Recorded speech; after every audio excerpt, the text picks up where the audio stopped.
Yeah, no feedback. I think we got it. Yay! Good. Okay, nobody say anything. Yeah. Okay, now don't talk and ruin it. Awesome. Talking will jinx it. All right. Well, that was a healthy start. Yeah. We got any awkwardness out of the way there. So. You know, in art and in fighting, Brian, it's not getting knocked down; it's getting back up. That's what we're interested in here at the Art Fight Podcast. There you go. There you go. Yeah. Well, so Joe, you were saying when you were bringing us in. I was just saying it's a good day to talk with an old friend, and then I sort of handed it to you to introduce your old friend to everybody who doesn't know him. Well, we had a bunch of people. We've got a bunch of people listening right now. I'm sure some of them are here because of our guest this week. Well, yeah. So happy to introduce to those who don't know, and then to greet many that do. Peter Joseph. So PJ, what is up, man? Hey, Brian. Good to see you there. Been a long time. It's been a long time. We've had a little bit of green room time, but man, it's like it's a real treat and a pleasure to talk to somebody that it's one of, when you have people that have known you for a long time, you don't have to see them for years, and then you automatically feel like you're coming from a similar footing, and it's a strange thing to be talking to somebody from like where we're from. I bet you probably don't talk to tons of people from where we're from. Yeah, very rarely, just maybe 3 or 4 folks that I still keep in touch with.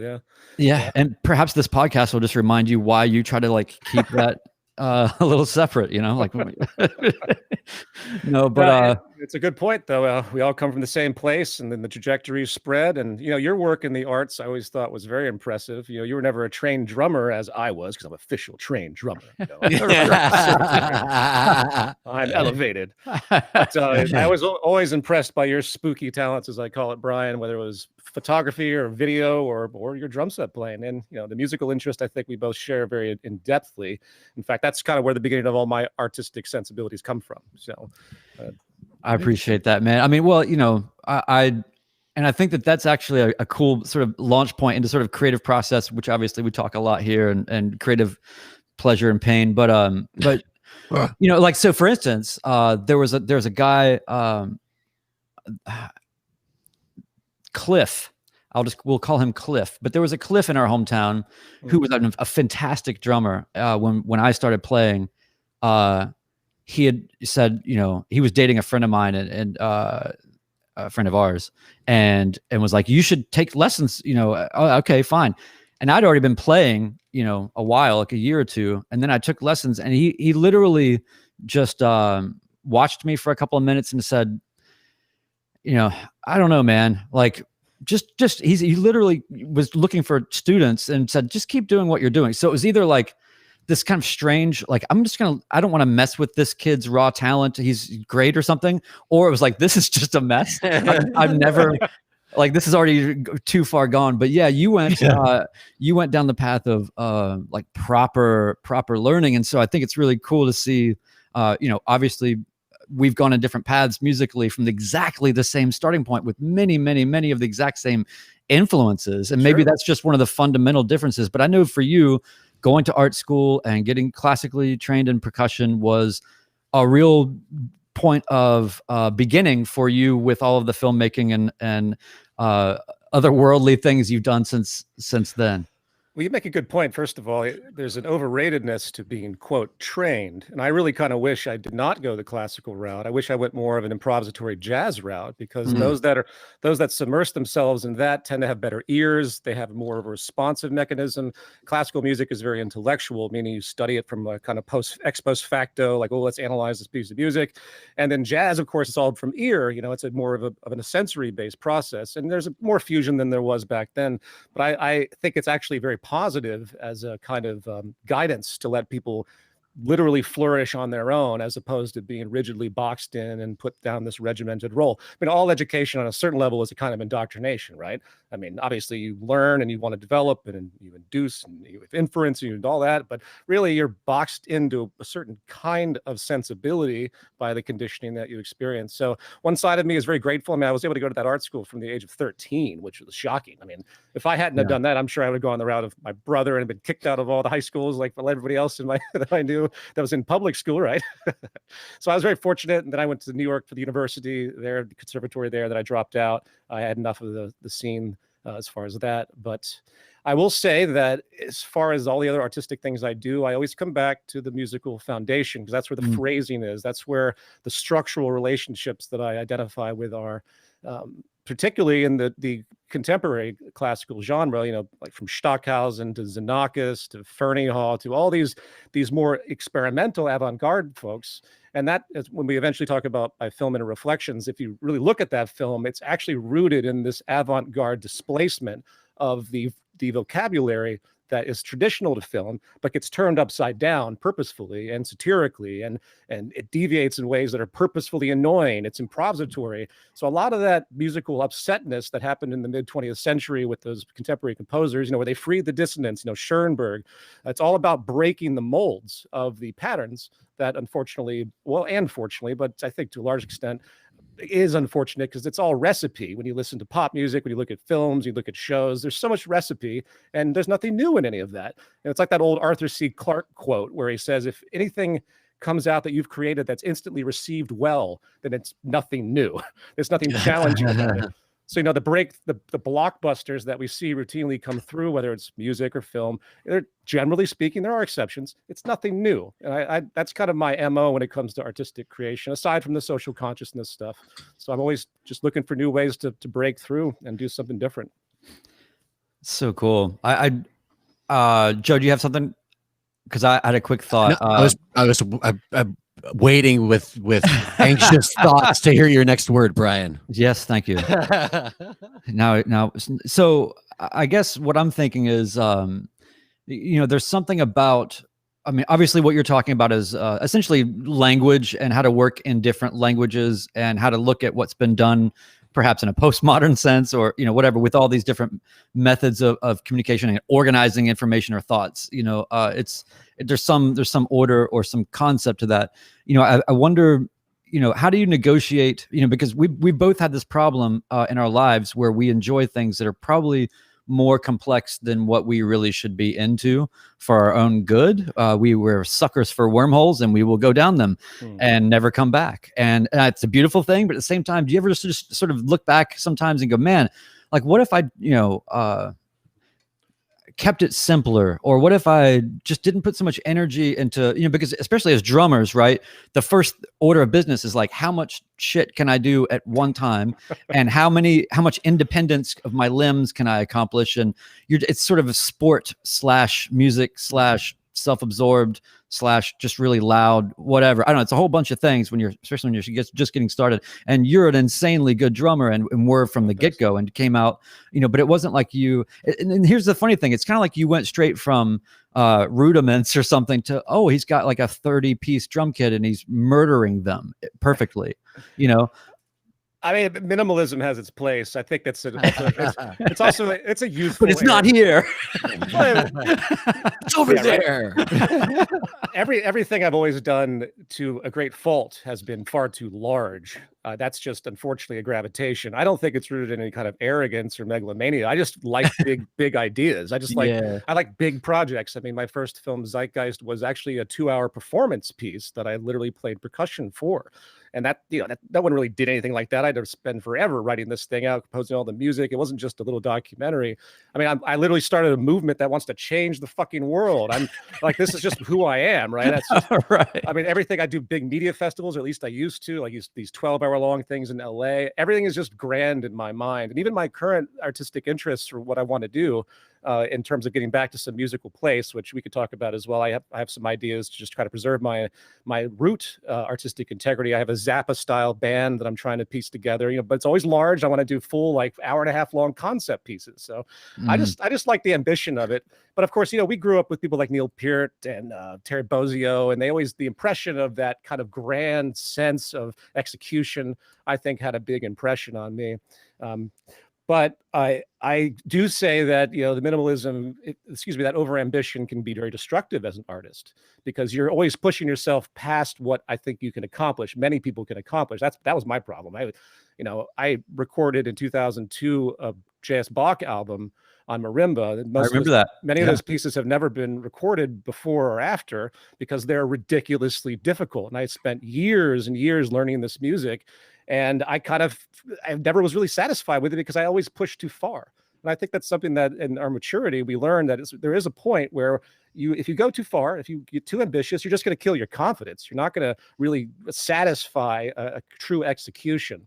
And I still see that even in InterReflections. I mean, InterReflections is a 3-hour film, right? It's an epically complex film made of vignettes. And there's a side of me that pushed it to the brink as I could with the visuals, trying to get the green screen to look decent. And to me, it's a beautiful piece of art. I'm very proud of it, but I could spend another 5 years working on it to even get it better, because it's really not exactly what I wanted it to be. But that's my own fault because I'm too ambitious for that. And I think that's a bad thing. I think that's a neuroses that could be developed. I think I will admit, I think I'm neurotic when it comes to being overly ambitious. And I would give that as advice to young artists, to try to not let yourself do that, because just to really execute like a really nice phrase that's simple to build, like a feel. It's like the drum set feel guys. You have the complex guys, then you have the feel guys, like the guys that play with Herbie Hancock. These guys are so in the pocket. They have mastered the feel of that funk style so well, you can't even imitate it because the feel is so smooth. And yet on paper, it looks very simple. So stuff like that goes through my mind when it comes to, ambition and stuff like that. Yeah.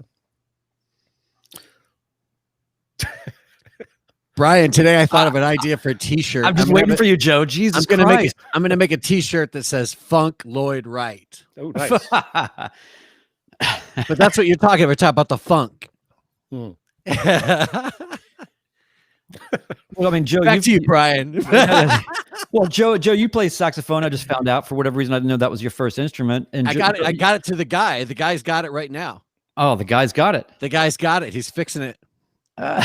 So, by the way, PJ, like one of the things I always thought was amazing with drums when I was sort of first really deeply listening to just drums and drummers is, the best drummer in the world, in my mind, or one of the best drummers in the world that ever lived was Tony Williams. And I always thought it was funny how he could play just a straight, simple 4 pattern, just a simple, no accents, it's just kick, snare, hi-hat, no obvious means of injecting any sort of personality or styling in any way. Just like hitting this thing, perfect time, and just playing it. And you can hear it for a second and go, that's Tony Williams, you know? Yeah. And it's what you're talking about, right? Like the grid is the grid, but man, there's a million miles of nuance in there. Absolutely. In hindsight, that's exactly the kind of stuff I wish I had worked on in youth, was more of a field development and not that kind of obsessive complexity. I mean, I still have a huge electric drum set, and I still try to perform when I can, but I always break it down sometimes. I just use just the snare, just the hi-hat, and just the bass drum. I force myself to not give in to that attempt to just keep creating more and more new instruments or sounds. It's a good discipline. But I saw Tony Williams do a clinic once, man, and it changed my life. I got to see him do a clinic about a year before he died. And all he did, I mean, you would have loved it. Oh my God, you would have loved it. Oh, I'm sure. Because he came out, he didn't say anything to anybody. You could just feel that he hated being there and hated doing it. You could it was palpable. Like I felt guilty for being there. Luckily, I was the guest of somebody that was there to see him or whatever. So I felt like I wasn't in the fray, but he comes in, there's an unamplified kit. He sits down and he just starts playing. And when he starts playing though, he's just playing like a double stroke roll on the snare, and he's just keeping it perfectly even. And it's just, right. And he does that for, and you can feel the anticipation in the room. They want to see all the whiz bang stuff or whatever. And right. He's just playing a double stroke roll perfectly at the exact same, sort of volume and everything. But he does this for like a painfully long, maybe 2 minutes, 3 minutes. And it's just plowing through the uneasiness in the room. And then all of a sudden it was kind of like taking acid or something. It was like, all of a sudden this whole world opened up. It was like, oh, now we're in 3D or 4D. Like there's something sonically that he's whipping up here and like vibrating into that. It was like, all of a sudden kind of like your hands around your ears vibe, it was like, whoa. Right. I was 10 feet away and I was like, what is going on?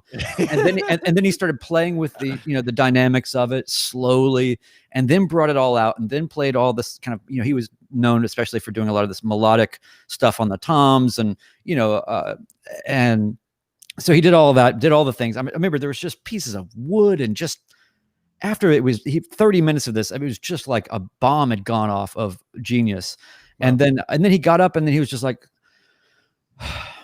yeah, so you guys got any questions, you know? And the first guy raises his hand and he's like, he's got like remember like back in those days, PJ, like people would wear like world music looking hats, like all of a sudden right. Like middle-aged white dudes that played drums needed to look like they just got back from Africa or whatever. Like, you know what I mean? It was a weird, anyway, some guy that looked like that, like raised his hand. He's like, well, I noticed you were playing I don't know, 9/4 and the pattern in the right hand, you were doing this on your ride cymbal, And so Tony Williams is like, he's like, what you're asking me is, how did I develop my ride cymbal technique? That's what you're asking me. He just totally shrunk the question down and just said, and it was exactly what you were just talking about. He said, I developed my ride cymbal technique because I took all of my drums except for my ride cymbal and I put them in the closet. I just put them away. And he's like, and then I just played my ride cymbal for, I don't know, like 6 or 7 or 8 hours a day. And after I'd done that for a long time, I developed my ride cymbal technique. How complicated, right? I know. And just one, I know this is a long story, but one quick more thing is that the other best, and this is like great advice for any artist, I think, in any field, but the other way he would reframe people's questions is he would say, really he's like, look, it's just about getting the gig. You're asking all these questions. All you want to play drums, right? Well, you got to get a gig so you can play drums. So I'm just going to tell you how to get the gig. And he goes, so like, say you're playing with a rock band. You want to play with this rock band. He's like, play in a rock style and make the band just, sound real good and you'll get the gig. He's like, say you want to play in a jazz band, just play like, in a jazz style. Like it was. Well, that's the thing about great artists is you put them on the spot, they can't explain themselves because it comes from a different place. It's so ingrained, all the work that they've done throughout the years. There's a guy named Steve Schick he's out in California and New York, but when I was studying in Manhattan, he was one of these big contemporary guys, and this guy's technical capacity was off the chart on a level that's different from, say, a drum set capacity, even though exceeding it. He could play polymetric, rhythmic overlays from composers that literally would punch in complex equations into computers and produce these rhythmic structures that were called tuplet nesting. So if you have like a 5/7, imagine that in the same space of time for the audience of 5 equidistant notes against 7 equidistant notes. And then inside those, you have tuplets. So as you have like the first 2 notes of the 5, there's a triplet between the 2 5s. And absolutely insane mathematical stuff. And this guy not only could learn this stuff, he played it all from memory. He like had a switch. He could just turn a switch on his body and play these outrageous, like he'd do 3-night performances. And I'd always ask him every time, like, how do you play all of this ridiculous music that most people can't learn in their lifetime? How do you learn it and execute it all from memory? And I always asked him that, and he always got mad at me because he could never explain himself because it's just what he could do. There's no way you can't teach that. And that goes to show the difference of talent. And that's another important point for artists to learn is you have to home in on what your talents prevail. Like you can't sit there and pine, especially as you age, over things you can't do. I might not have the fastest flam paradiddles, but I don't sit there and pine over it because there's lots of other things that I think I can do, right? Yeah, totally. And as you age, I think it's very important to mature that way. So I don't sit there and torture myself these days with technical limitations. I try to look at what I'm good at and build and develop that. And I think that's an important part too, because you're just not going to be like somebody else. That's another great failure. Everyone wants to try and improve to an extent where they exceed some concept of somebody else. The competitive element in music, I think it can be inspiring, but it also can be artistically draining because you're not really discovering who you are. The best drummers, probably my favorite drummer at the moment is Vinny Colaiuta. And when you just like Tony Williams, when he plays, you know who he is. Like exactly what his expression is. There's nothing you can read into some of it and say, well, his influences might have been this and that, but it's just who he is. And that's what I respect more than anything else. That's a great failure, I think, of the classical genre, particularly, is because it does have a fundamental kind of competitive thing. Like if you want to get a job in an orchestra, you have to learn these pieces of orchestral pieces like Porgy and Bess on a xylophone, and you have to sit there and learn them absolutely perfectly, and then hope that you play it in such an execution that conforms to the orchestra that you get the job. That's what I did not want to do. I had no interest in being a cog in a classical wheel. You got to play in an orchestral style if you want to get the gig. How simple. It's interesting what you're talking about, though. A lot of the things that you're saying about like self-expression and like leading with your strongest sort of weapons or whatever. This is all like right out of Bruce Lee's like philosophy and his actual, martial arts system that he built. I love Bruce Lee.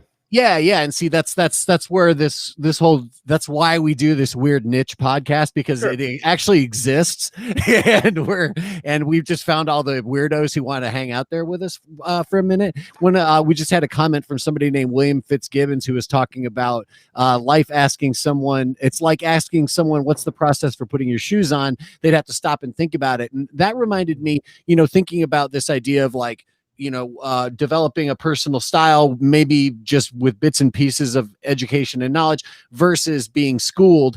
But another part of being schooled is the teaching part of it. And what William's bringing up here reminds me of how many artists we've had on the show, and coaches as well, who've come on the show and have talked about how much they've learned by the process of teaching other people. And it's exactly what he's referring to, where, somebody who's been painting, since they were a little kid, maybe now all of a sudden they're, teaching at a university or doing a workshop or something. And suddenly they've got to be able to stop and like break down what the fuck they're doing. And they've never done that before. You know what I mean? Yeah. And so it puts them in the same position of having to explain themselves to themselves so they can explain it to someone else. Yeah. The over-intellectualization is, I think, more of a detriment than anything else. It goes like anything. It's like if you're a dancer, for example, you're not thinking when you're executing. In fact, if you're a musician, ultimately, you're not thinking when you're executing. It comes of a kind of trust, of a kind of feel.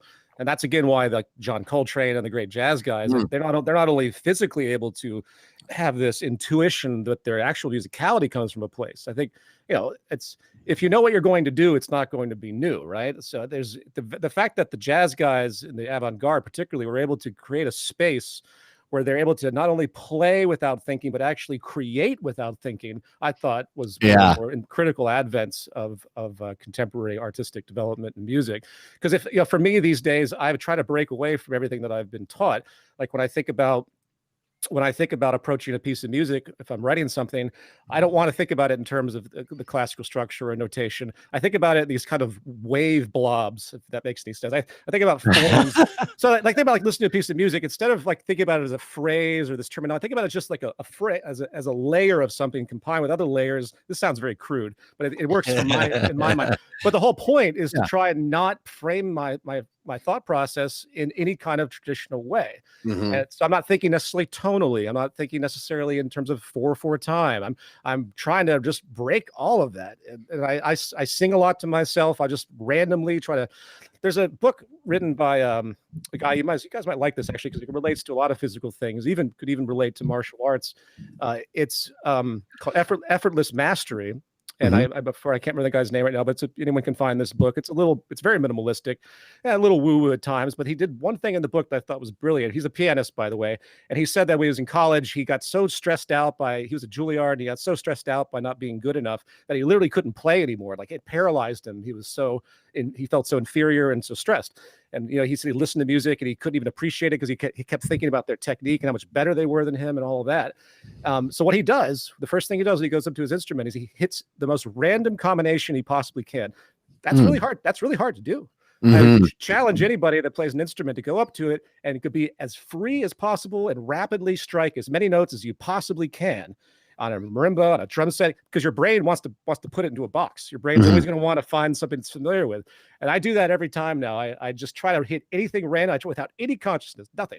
And it's very therapeutic, and I recommend that to people. Same for like painters. I think anyone that has any art form, you're painting, just fucking do anything random. Just see if you can force yourself into that complete freedom. Yeah. And I think it's very therapeutic. What I love about that too is it's a real good shortcut to what is natively physically most apt to come out of you, right? Like the way your height or your arm strength or any other physical things or whatever. There's some way to get right to the truth of what your sort of framework is that you're operating in by just being free in it. A lot of times people go for lofty constructs and then try to train themselves and modulate themselves in all these ways to be able to sort of execute or whatever. But if you just cut to the shit and just like do what is the most visceral and sort of intensive and randomized perhaps thing that you can just do, then you're already in your wheelhouse of like, you know, without shortchanging yourself, still striving for something and trying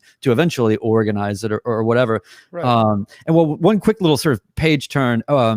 Oh, and by the way, just to punctuate my stupid story from earlier, my hilarious Tony Williams story. after PJ, you'll love this. So I had this CD at the time. It's called Arcana. It's a CD it's Tony Williams, Derek Bailey, and Bill Laswell as a trio, recorded in Greenpoint back in the day. And to me, it's like one of the most landmark records that I've ever owned or had, or, you know, it's just a beautiful masterpiece.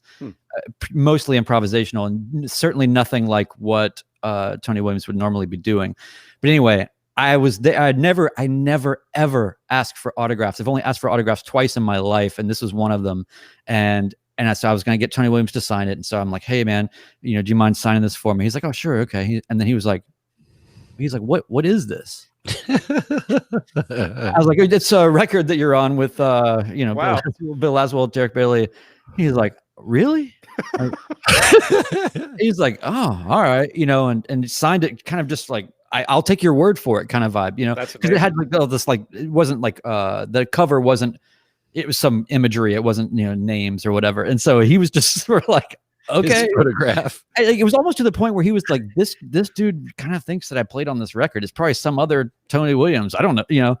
Wow. He was that disconnected from it. But that really struck me at the time too, because it was like we're so consumed with our projects and like that, you know, Joe, like you're putting out music all the time and you just put out stuff and I just put out stuff. It's like you're concerned about titling or sequence or production or packaging in some way. Like you're concerned about like how that stuff is kind of echoed through, because you don't you kind of, you know, you feel close to it. It doesn't mean you're like obsessing over it or whining about it or anything. It just means like you're thinking about it and you know that you just put something out.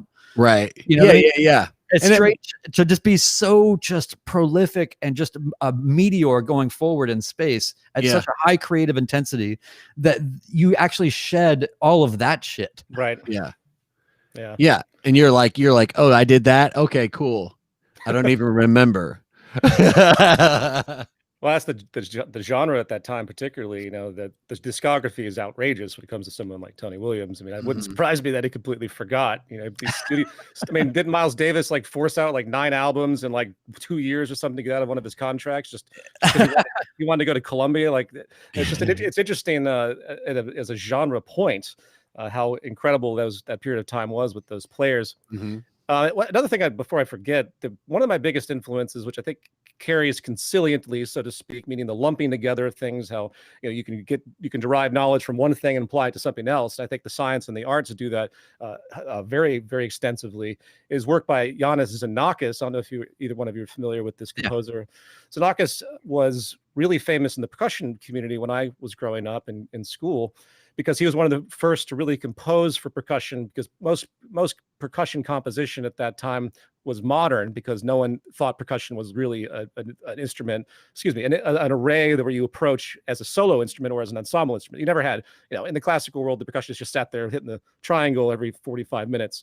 And there was no concept. So like marimba, solo marimba, that didn't happen in terms of the westernization of it until probably the 1970s. So it's a very modern, in other words. And Xenakis was right there, and he composed some very influential percussion music, but he did so from the standpoint of a mathematician and architect.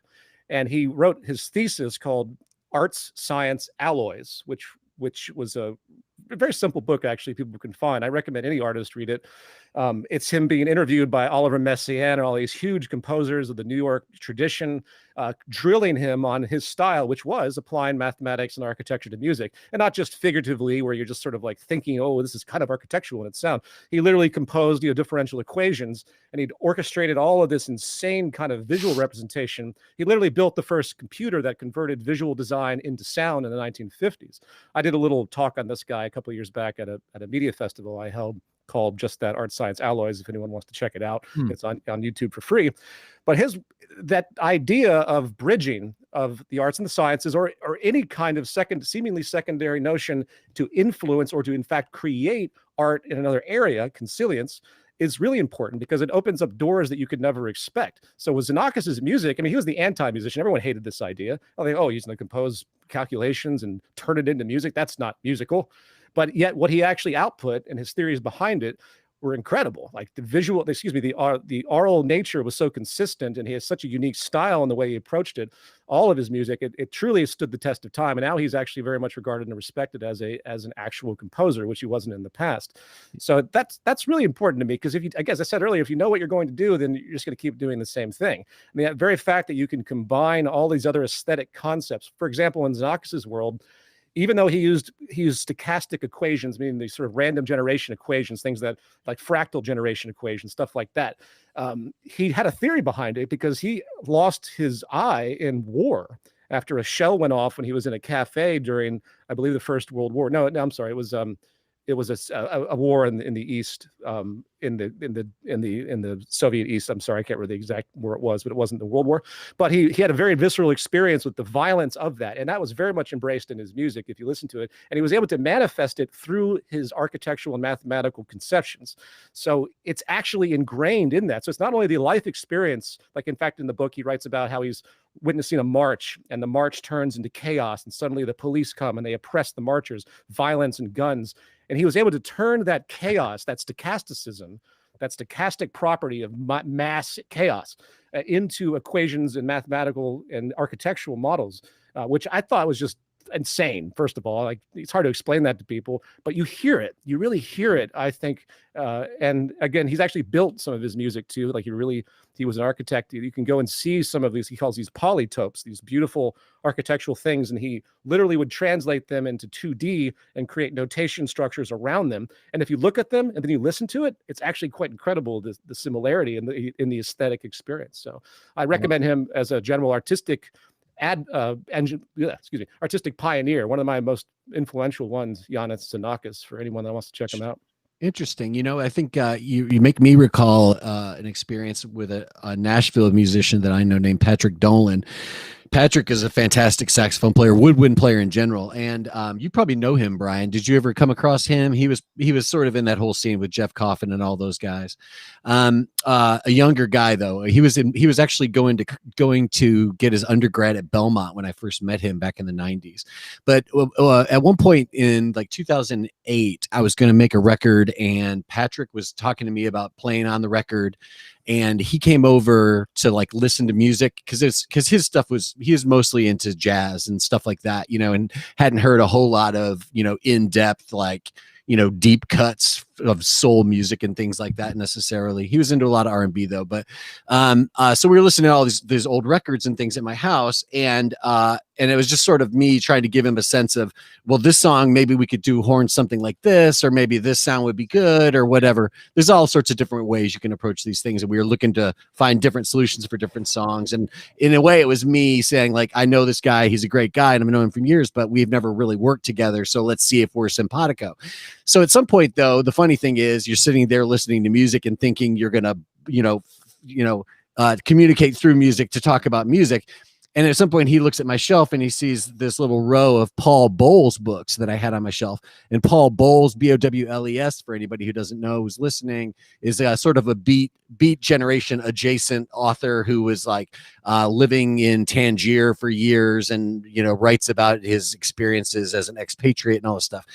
And Paul Bowles was also a composer. And a lot of people who know him as an author don't know that he actually was also a composer, classical composer. And so Patrick saw my Paul Bowles books, and he's like, oh, Paul Bowles. I wrote my master's thesis about the use of timbre in Paul Bowles' literary work. So he sort of like compared and contrasted the way he used timbre in his compositions and said, you can find that same thing in his voice as an author, And basically at that moment, I think we both were like, oh, this is going to be fucking fun. Like we're going to work on this project together, and we're already levels above this shit. Like we don't have to worry about these arrangements anymore. We're on the same page and then some.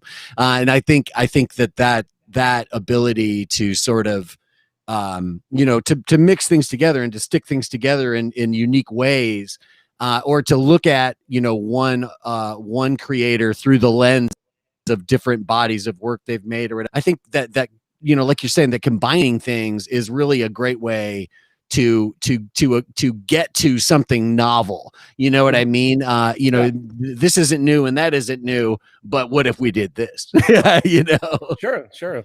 Well, I remember that guy Steve Schick I mentioned, that extremely unique percussionist, and one of my favorite statements at a clinic he did. He goes, "I'm sick of playing music by musicians," because he was more fascinated by people that came from a different place, and I happen to agree with that. I mean, obviously it's a combination of effects, but that word consilience, I think, is something also people should check out. Edward O. Wilson wrote a whole book on it, mainly referring to the science and humanities, but in the arts, consilience, which means you're leaping from one area to another, and you're deriving knowledge from places that apply to other areas that you never expect. And that's a fascinating artistic interest as well. But yeah. Hey, PJ, I got a question for you. Yeah. Are you busy? I got a question. No, so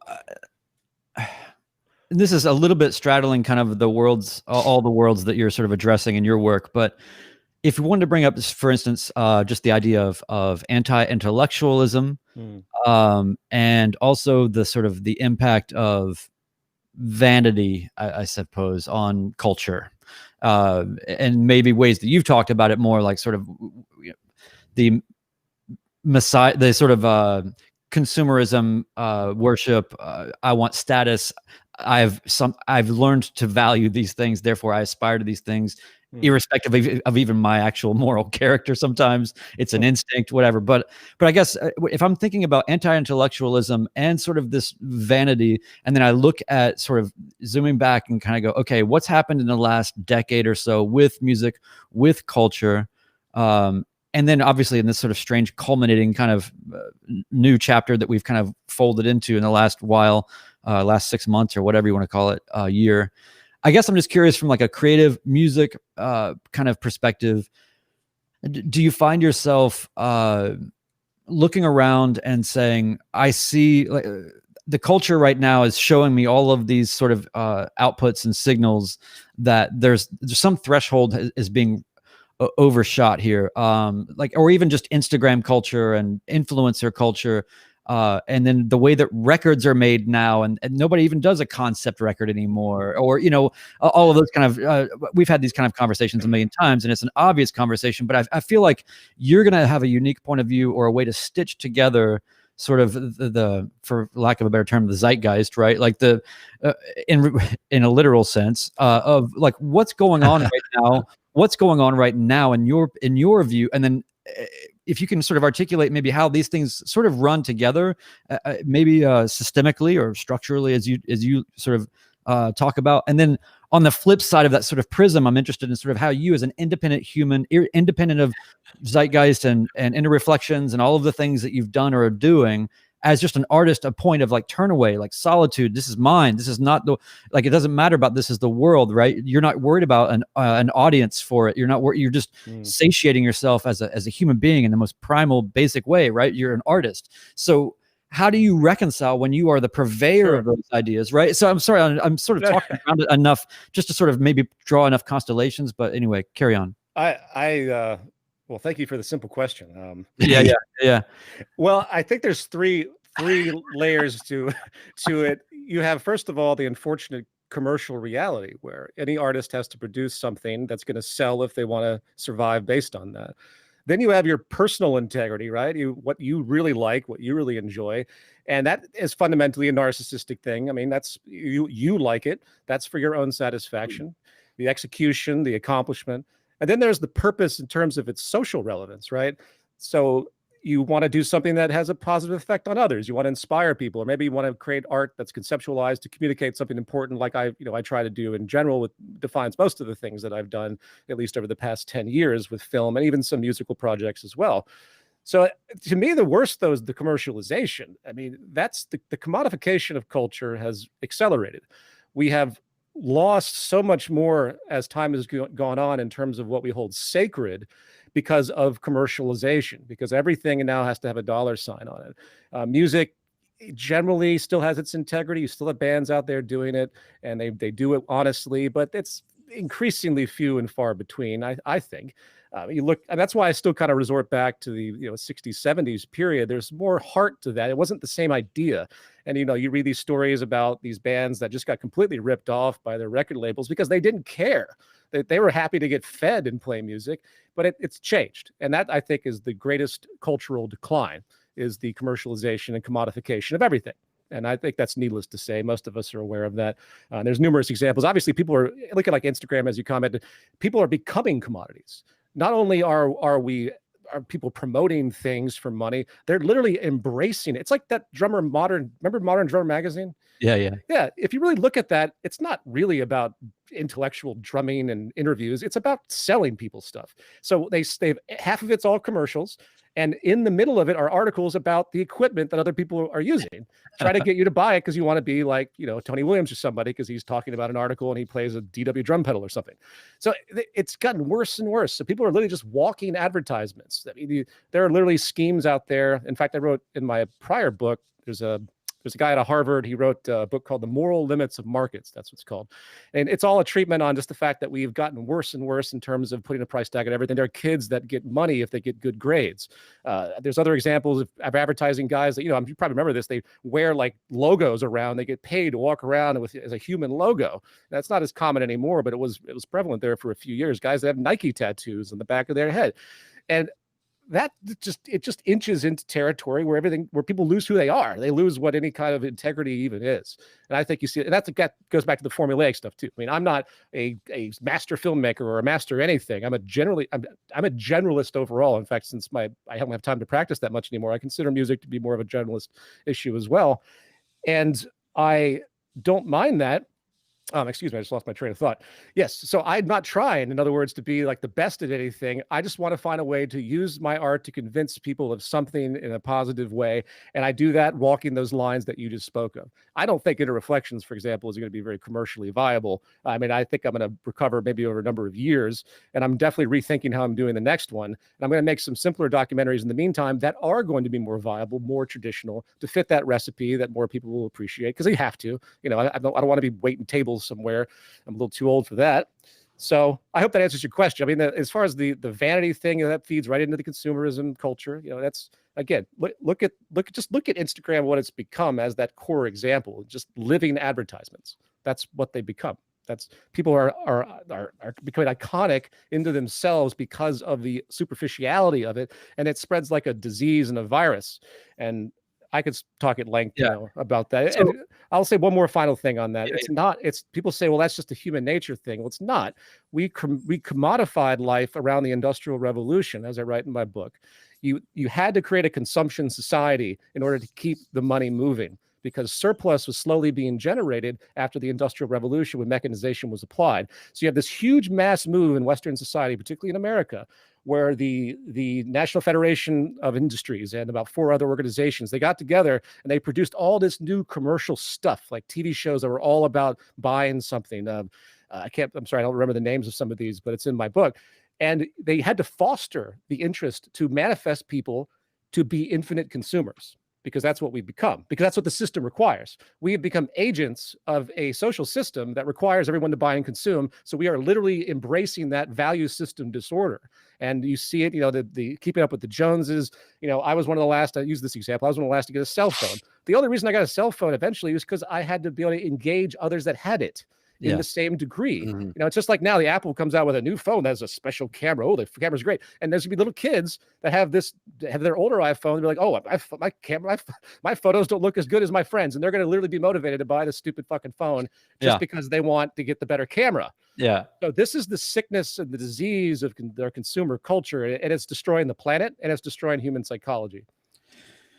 So, since we're doomed and everything, like, what's the way to have the best time possible with what we have left? No, I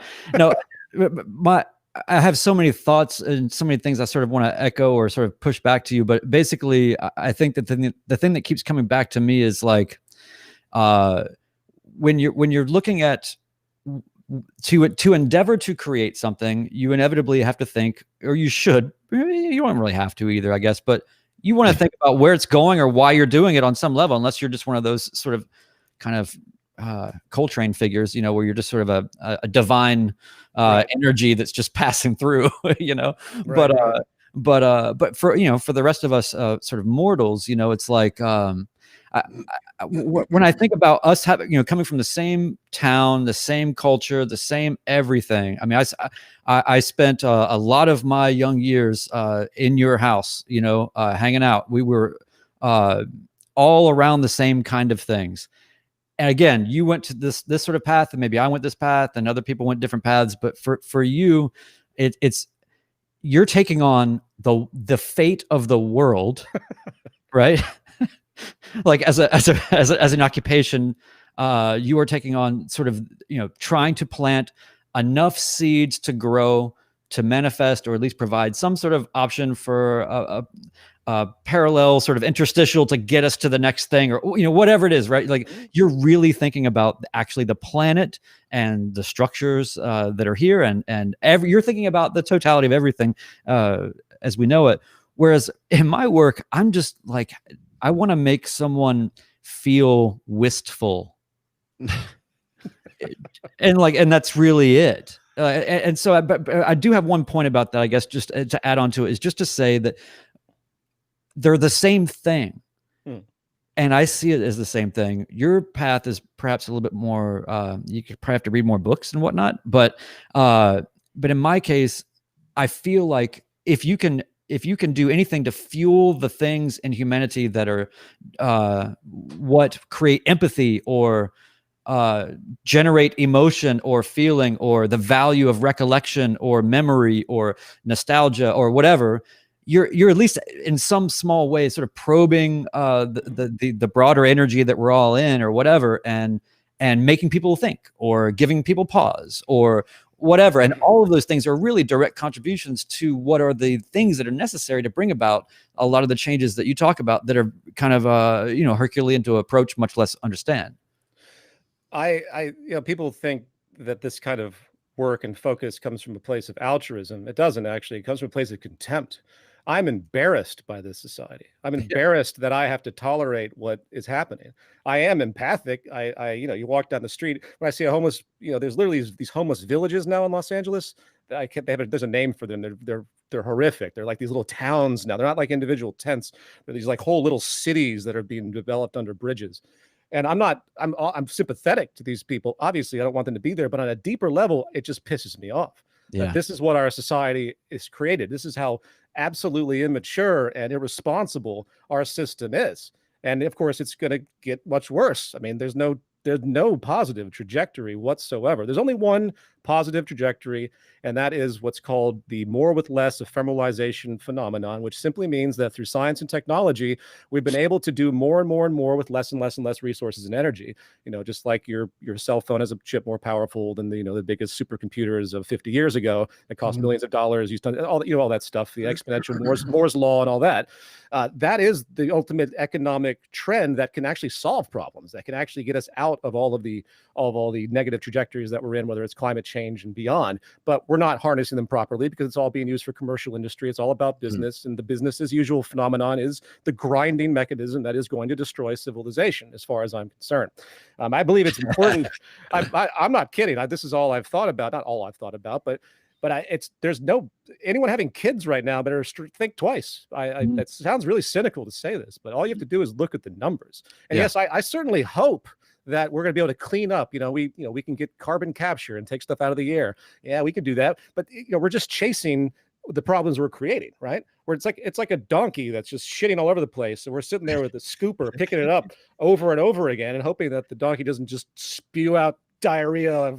That was a horrible analogy. This week on Art Fight Podcast. So that could be the cut it in the thing to make that your review of our podcast. Yeah. Spewing diarrhea. Like a donkey spewing diarrhea. Oceans of diarrhea. So anyway, I feel compelled to do it just as a human being. I don't necessarily think things are going to change, but I see that there is a route to do so. There is, if you were to put this into a computer and mathematically, probabilistically try to calculate the current trajectories and the the characteristics therein, it would come out laughing at you, saying there's no way you people are going to turn this around based on what's actually happening, based on the actual attempts at problem resolution, which is why you have to have a very, very radical move at some point. And again, the probabilities aren't for that either. I mean, everyone lives paycheck to paycheck mostly. They think in a short-term way.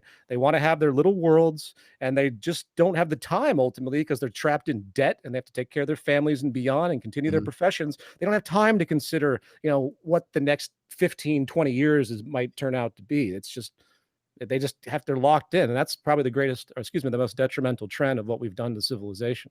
But no one has the time. It's a convenience to be an activist. I always say that.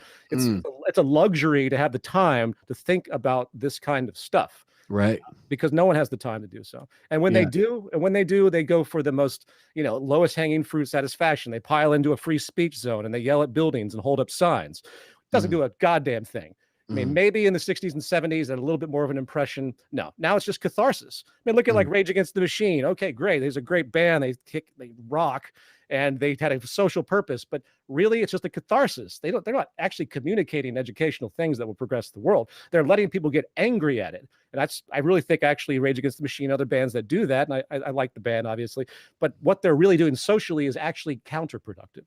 They're not actually achieving anything that's going to progress society. They're just giving an outlet for people to express themselves without any kind of creative, analytical process. There's no guiding method. Anyway, I'll stop that rant, but it's very problematic. And, so I basically I separate my life and I keep my art. I always kind of joke, art is always first to me.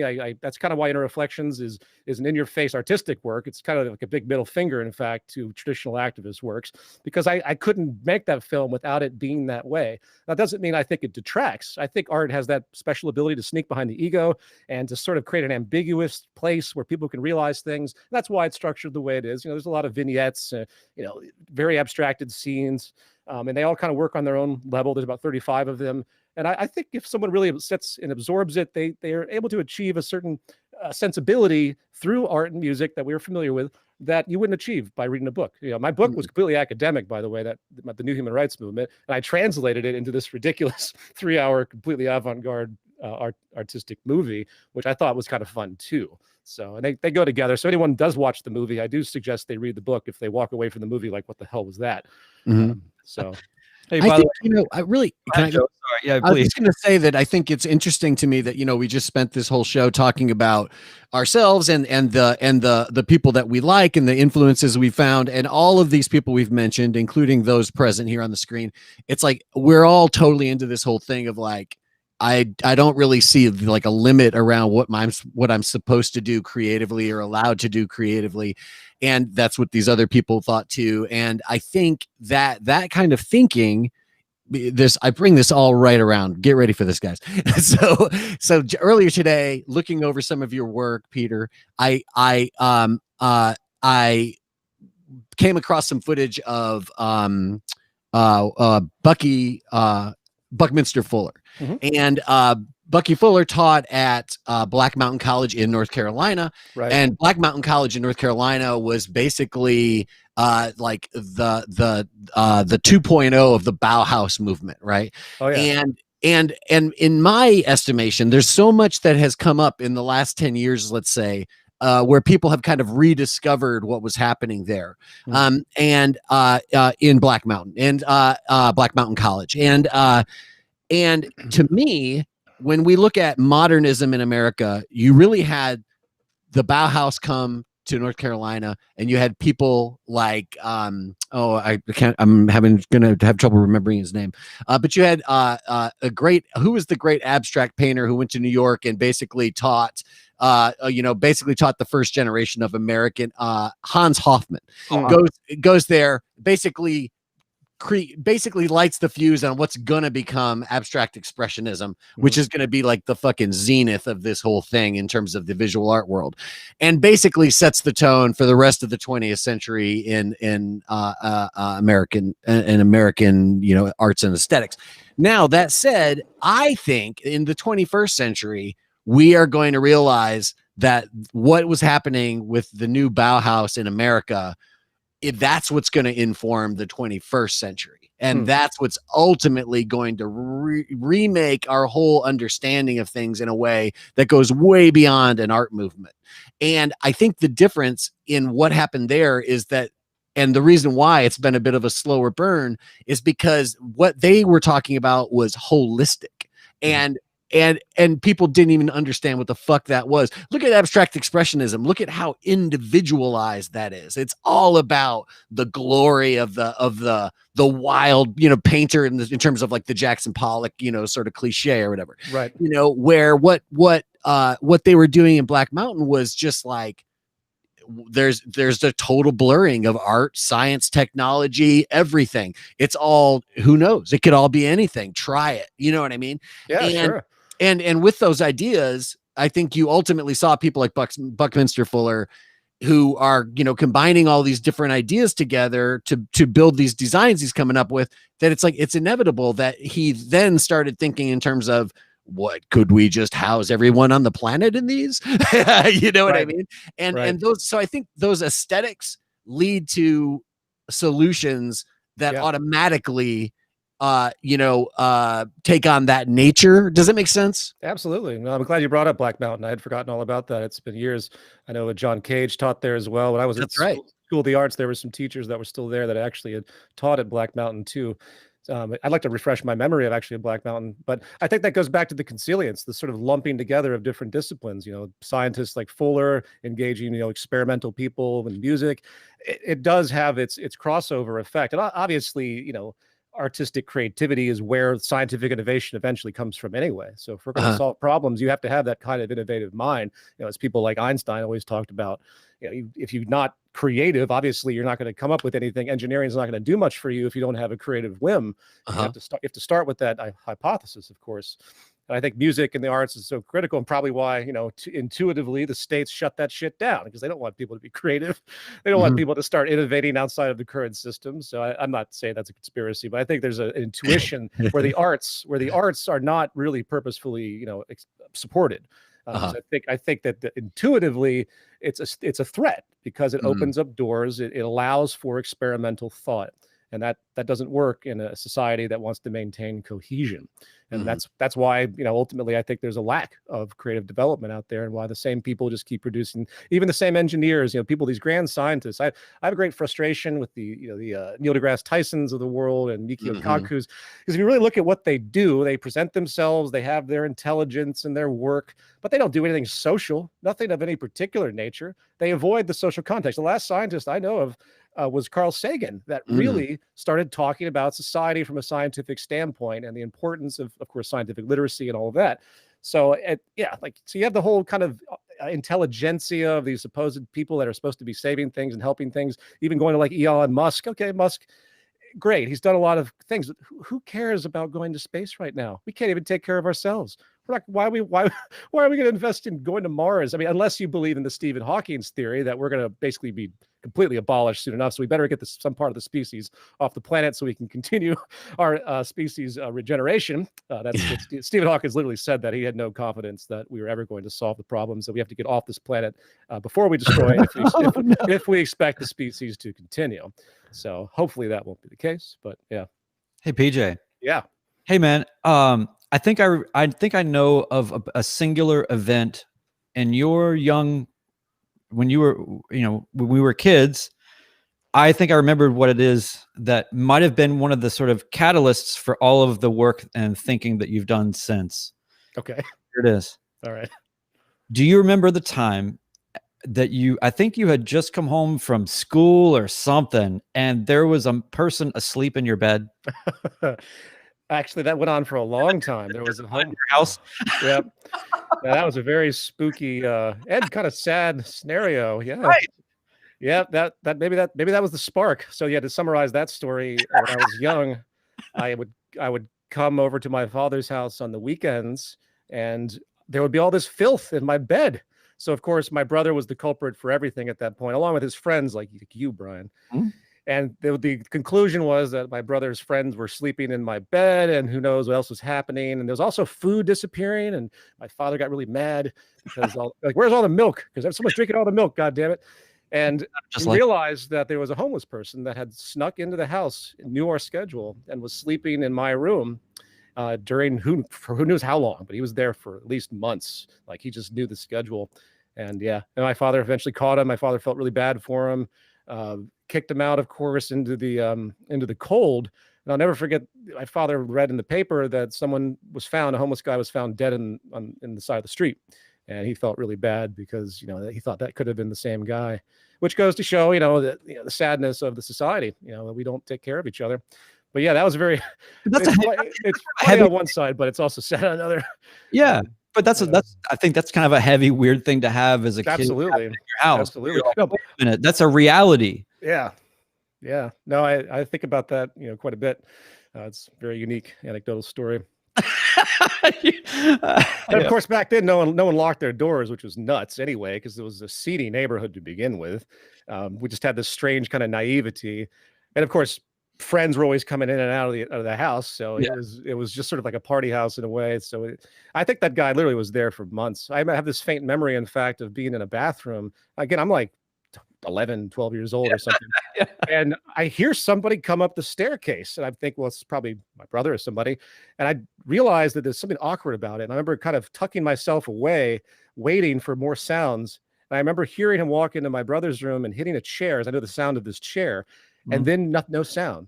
I thought I was hallucinating. I thought it was a ghost. I go into the room, there's no one there. And I think this guy was hiding, in fact, in his closet, which is even more funny because Eric, of course, would come back and blast music, at the highest possible level. And this poor bastard probably was in these closets listening to Rush, at the highest possible level. So yeah. That's back in the day too, like when it was like all we did was just have as many massive, loud stereo speakers as possible in the room, and the one that was in your house was loud enough to be heard for blocks. Oh yeah, it rattled everything. Yeah, that's what you did. You had to have the biggest possible, loudest sound system. Isn't that funny? Like how you go so hard with those kind of things. You don't realize, like, this is not good for our hearing, but yeah, right. Yeah. But I think about, like, there's a lot of really incredibly talented people that have come out of quite locally the world that we grew up in, and I think that it's been really cool for me personally to sort of observe from a distance or intermittently, just sort of catching up on you and what you're doing, because it's like, I don't know, it's an interesting thing, I think, to have the perspective of knowing somebody since they were really young, and then sort of, and having all those sort of, we had all those times back then, but then it's like, wow, like I'm not looking at some person that's like a vague facsimile of themselves, which you often sadly see with people maybe that you grew up with. You're like, man, that guy, I wish he would have stuck with that, or I wish he would have, that guy was actually a really good bass player, or whatever. And then you see them fully resigned to this system, right? Like to the woes of life force sucking things that people have to do, right? And you had to put those things aside, and so I take great kind of pride in a weird way and pleasure to sort of see what everybody else has done that has been so impactful, and I get excited if, like, a very small audience is reached by any of my records or anything. I can't imagine what it's like for you to be in a position of kind of a bit of a sort of responsibility, right? Because you've got a lot of people that have been very supportive and very interested and this sort of decentralized network of kind of a movement, and all of that. I mean, to put yourself in the front of that, it's a strange thing. I don't know how to say this in a way that makes sense clearly, but it's kind of like, it's weird when you grew up with the person to see them all of a sudden now sort of an authoritative, very well thought out, very well manifested version of themselves, and people are listening to what they're saying, and it's great. Like, it's not a bad thing, but I guess I just wonder, like, how do you take on that as a responsibility, as a person, right? Because you're not just, I make great art and then you can come to my show if you want. It's more like, I'm really vested in this, and other people really need to sort of have some sort of tentacles in this, we hope, right? And you want it to sort of spread, and in some way it's different than the sort of usual consumption of media, right? Because it's causal. So I guess in that sort of sphere of things I'm talking around, like, how do you place yourself with that? How does it feel? Do you feel like it's a weird position of responsibility to be in? It is, in the sense that you get a lot of contacts from people that see hope in what's been described, right? So emails I get, that's probably the most stressful thing. I mean, I've had a lot of people that hate me over the years, and that's been stressful on some level, legally and so on. I've had to do a lot of stuff, but it's the people that contact me with the sense of hope that really makes you want to kind of buckle down, because you feel responsible. Now, I calibrate that. Obviously, I'm not a megalomaniac, and I don't see myself as some leader of anything. And I'm just doing whatever I think I can do. And I'm actually not particularly responsible about it, in the sense I don't brand myself. I can be just as immature and flailing. I'll attack people on social media. I could be just as much like any other regular douchebag on the internet. But I am who I am, and I do take it seriously. And I, of course, don't just isolate myself with some particular focus, and I keep my music going. I think that's very healthy for anybody that's trying to do any kind of activism. You have to have an outlet, because if this is what you're paying attention to with the world, which could be very depressing, it can be very enlightening too, but you got to start looking at the problems that everyone keeps being in denial about. So I take it very with stride, in the sense that I just don't allow that pressure really to hit me. And if someone's really, really earnest in their communication, I do my best to just explain that I'm just like anybody else. In fact, that's kind of the way I want it to feel. I want other people out there to feel motivated to start talking about such issues, or creating art or relevant media to start influencing society, or engineers. I mean, as I mentioned the scientists earlier, I'm still baffled that we do not have really core intelligentsia that's actually focused on true problems. When's the last scientist you heard talk about resolving poverty? Never. I've never heard that, not in any particular way. They'll say strange things. Anyway, like Bill Gates will have a foundation for something, and there might be some poverty reduction as a proxy. But no, yes, you could just easily solve all homelessness in Los Angeles right now with a series of grants coming from these wealthy people, and build infrastructure with medical facilities inside of it, and it could be done. And it actually shocks me that people like Jeff Bezos don't do that. Imagine they would be heroes. It wouldn't even take them that much money. They could hire all the people, the medical professionals, build these giant halfway house apartments, and really work to get these people back on their feet. They would be heroes, but they still don't do it. Which that's another subject, speaking to the sickness of wealth and power, which is actually a true thing. I think when people do get wealth and power, they become far more apathetic. They know how to put on a good front, but they lose a sense of humanity. But that's for another conversation.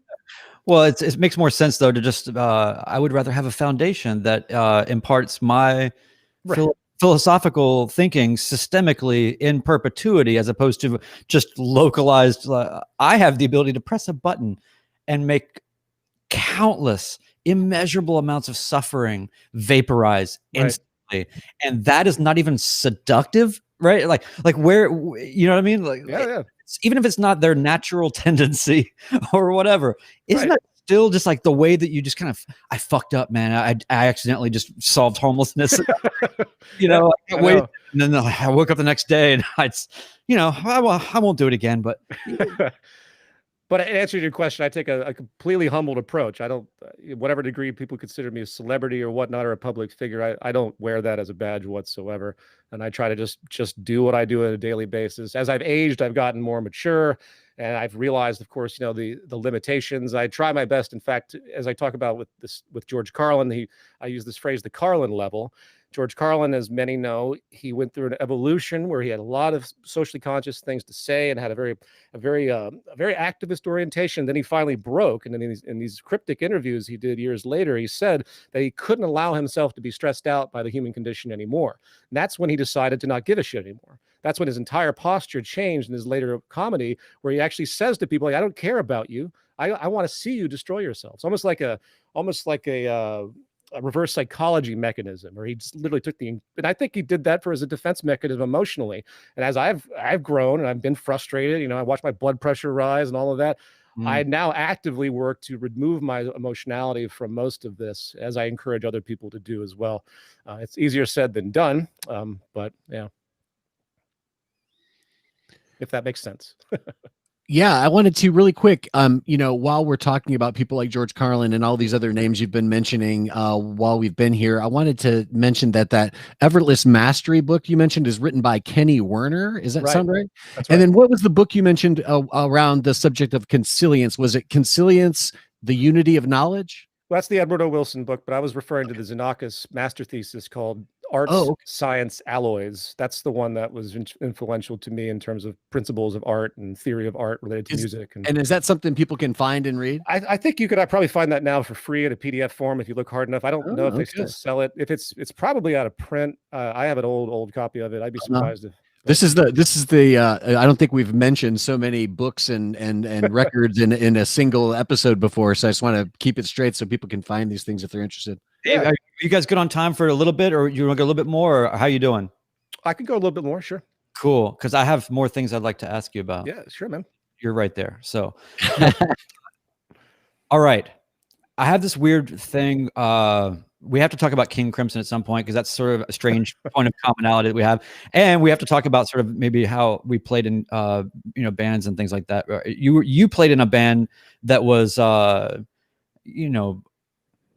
pushing the boundaries of what could even be done when you were 15 years old. You were going bonkers, playing highly complex music, very, very loud, with some very good people, and that's been an interesting sort of starting point. But obviously, it was hugely influenced by King Crimson. Let's just call it for what it is, right? Like that was a massive part of that. And I know that there were other elements, but my question ultimately is, what King Crimson album is your favorite and why? Oh, that's a good one. That's a good one. I have to say Discipline. It's right in the middle of that kind of multi-generation. Yeah, there's some great songs, but also has great ambition. Songs like, well, actually, Three of a Perfect Pair is competing, though, I have to admit. Yes.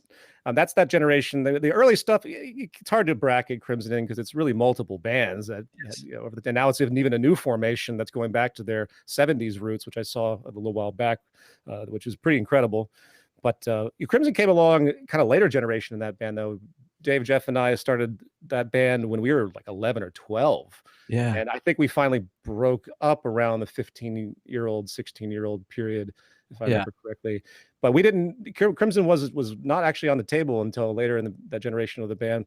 We had a lot of Pink Floyd influence, a lot of the kind of traditional, rock influence, of course, Rush and stuff like that. So, well, I have this thing, man.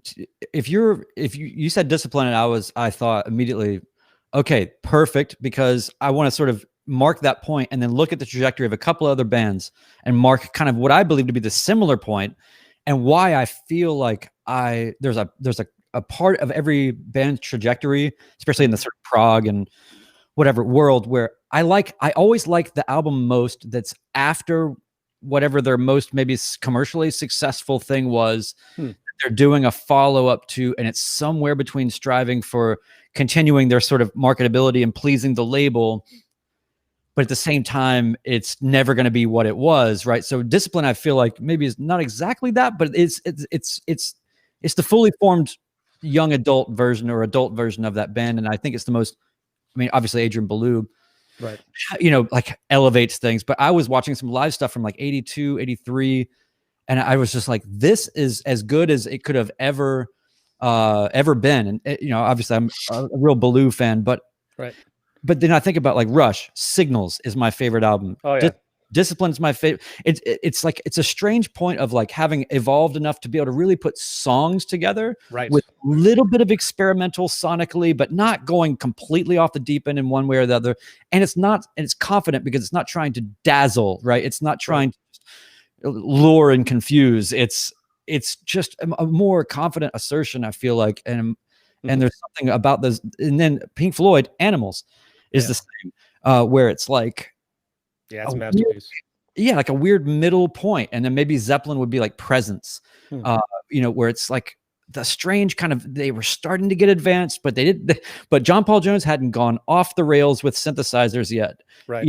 Or whatever. So what is that about? Like it's just interesting to see. I think people just as far as the ambition stuff, not to interrupt you, I think that after a while, people just want to change. I mean, I think that when you get a band that's so locked in, they're in such great harmony in the sense that they work, so the chemistry is so good.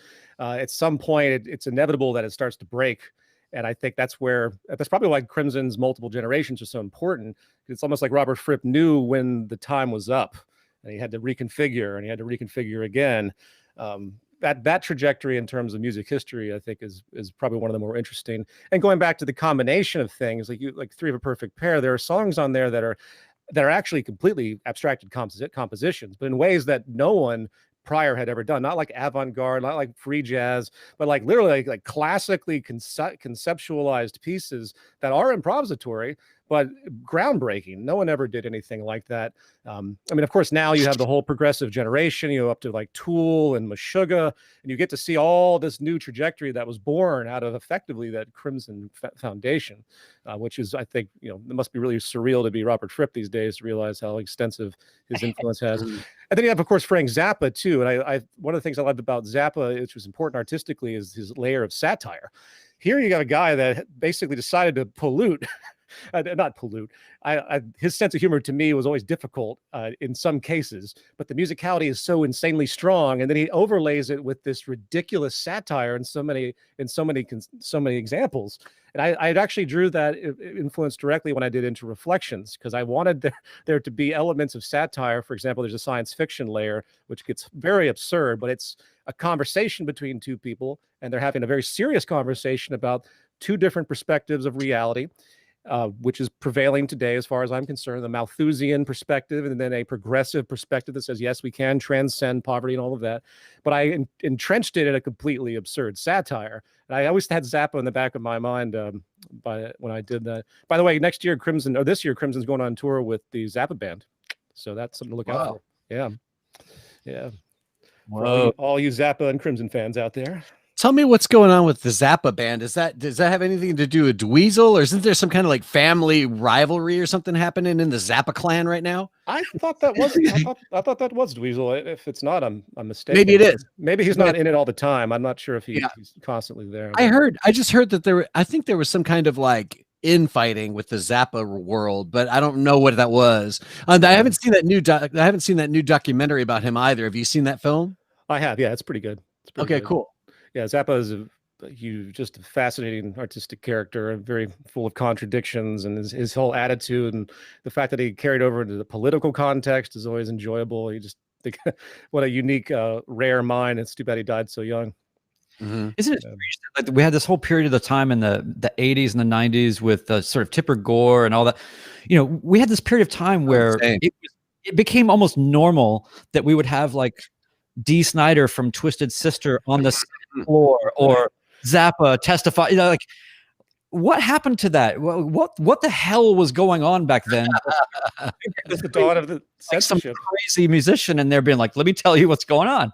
Yeah, it was the censorship trials. I mean, that was when they were trying to put the label on the CD, for the lyrics, and everyone fought back, and rightfully so. Yeah, that is surreal to look back at those hearings for sure. Well, Zappa was the sane one, though. Zappa was the one that didn't come off like a Dee Snider and with all the glam and the ridiculous appearance. He knew how to posture himself in a highly articulate way. And of course, his criticisms of religion are very good too. Like, anyone can go to YouTube now and see a whole new level of Zappa, because he really had so much more to contribute than just his musical innovation. Yeah. His stuff is really, actually, I never went full Zappa, but I've definitely dabbled in a lot of Zappa, and then I just hadn't for a long time. There is something, I don't know what it is, and I find this curious too, depending on the state of the world and maybe how I'm feeling or whatever's going on where I am. Returning to particular music and having a completely different relationship to it, it's so fascinating to me. It just tells me how subjective it is, not just to the work itself, but all the surrounds and your perception and everything else. Because whatever it is, the Zappa stuff has really been hitting the spot. It's been feeling good. And I think it's kind of like, in the way you talked about sort of earlier, like that kind of catharsis, Rage Against the Machine catharsis. Mm-hmm. I think that the satire, but the wit and the execution, like, it's qualified to say fuck you in a way, however the hell it wants. Right. In the same way that Carlin, you damn well knew that you had a sense that he knew what he was talking about, because he said it with such certainty and rhythm and cadence and unmistakable flow. Mm-hmm. And so it just rang more true. I find that really interesting. Yeah. Well, Carlin always said that the time he got really big was that he finally became completely honest, because he was always trying to fit a mold, back in the 50s and 60s, doing Las Vegas clubs and in-house stuff and gimmicky stuff, just like Richard Pryor. In fact, the moment those guys decided to be completely who they were, was uniquely when they blew up, which says something. And going back to Zappa, the cool thing about Zappa's existence is he never, ever compromised about anything. He was able to carve out exactly what he wanted to communicate. He never had anyone tell him that he couldn't do it, or he never had, there's no way in the back of his mind he had a sense of commerciality. I mean, there's nothing even closely parallel to what he was doing, but yet he built something, and people came after he built it. I think that's another artistic thing. I think people, even if they're not confident and they, for whatever reason, they should simply stick true. I mean, my original Zeitgeist film, people can love it or hate it. It's been a long time. I've moved on from a lot of the stuff that's in that movie and focus on more important things. But that film was musically driven. And I did that film as a very honest piece. I never had any intention to release it. I wasn't planning on releasing that film. In fact, I couldn't. It was made of illegal footage. I just happened to throw it up on Google Video at the time. And what I draw from that, because it went super viral, is that my deliberate honesty, I had no intention to be impressionable. I had no intention to do anything. It was just me and one project. I'm going to do this. I was working. I wanted to do something for myself, musically, multimedia. And I had these themes that I enjoyed.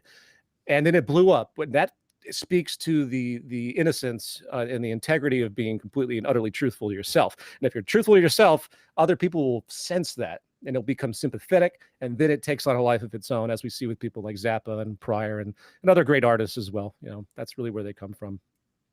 So, Joe, how come we never got a Zappa Pryor collaboration? That's the only thing that we didn't get. That would have been good. That would have been nice. That would have been bizarre. I'm sure Zappa would do that if he had the opportunity. Yeah, like a buddy cop movie, right? We need new kinds of mashups. We need a comedy music mashup. That'd be funny. Hey man, so how does it feel when you go back? You shared with me this archive recording of your I saw you had put that out on social as well, of your early band, teenage band. When you go back and you hear that stuff, irrespective of the technical, recording details or whatever, what do you think about it, or what do you feel when you revisit it, when it's you? Well, it's always impressive because we came as young kids from an intuitive place. Even when I was in school, that none of the music that we wrote was born from an over-intellectualized place. I mean, there were ambitious things for sure, but the songwriting to me actually stands out more than anything else. Again, we were kids, but we do epic things and huge prog things with polymetric stuff. And yes, there was that element, I guess, of immaturity now that I think about it. But our songwriting stuff actually was pretty cool. And that's something I've been trying to get in touch with them recently, and love to bring them back and do like a reunion after so many years just to see how it would feel. I mean, I've played at other bands since then, but there's something special about that because again, you're so young, it comes from such a unique place. And there's an odd maturity to it. There's a strange kind of maturity to it coming from kids that had no real life experience, but it just goes to shows the power of the influences that we had at the time, where you can kind of embrace that feeling. I mean, for example, going back to the George Carlin influence, I wouldn't be who I was if I wasn't listening to George Carlin as a teenager. He set the path, for example, of all the things that I talk about in a way to this day, just because he made me think about it. It just planted these seeds of, the social distortion, but through his art of comedy. And I think the same thing could be said for a lot of musical stuff, or even bands, that had more of a socially conscious bent. Even in my high school years, bands like Tool that came along, and you look at the lyrics, you look at the sensibility of it, it had a certain profoundness to it, which shapes people whether they know it or not. And I think there's great power in all of that. I can't emphasize that enough, subconsciously probably, but now today, kids are listening. I sound like an old man. Kids are listening to all this. I don't see the depth in the creation and much of the music that's being generated today, as far as I'm concerned, versus the stuff from before. And I think the repercussion of that will be felt if the arts continue its commercialized decline, because that's what it's doing. It's embracing of the commerciality and the superficiality. So anyway, I could ramble on about shit like that forever. You're talking about that electronic music. I like electronic music, but I can't even describe it. There's just maybe I'm disconnected. I mean, obviously there's still great bands out there doing stuff, but when I look at what youth culture seems to be most predominantly interested in through social media, I feel alienated. But then again, maybe that's just because I'm an old man. Isn't that how it works? When you get older, you're not supposed to understand the music of the prior generation. So just like people that loved Elvis, and they can't understand Frank Zappa. So yeah, it's weird too, because I think when I was a little kid, I could look back at music and see how it got to the stuff that I liked. Mhm. You know what I mean? And it didn't seem weird at all. It made total sense to me then.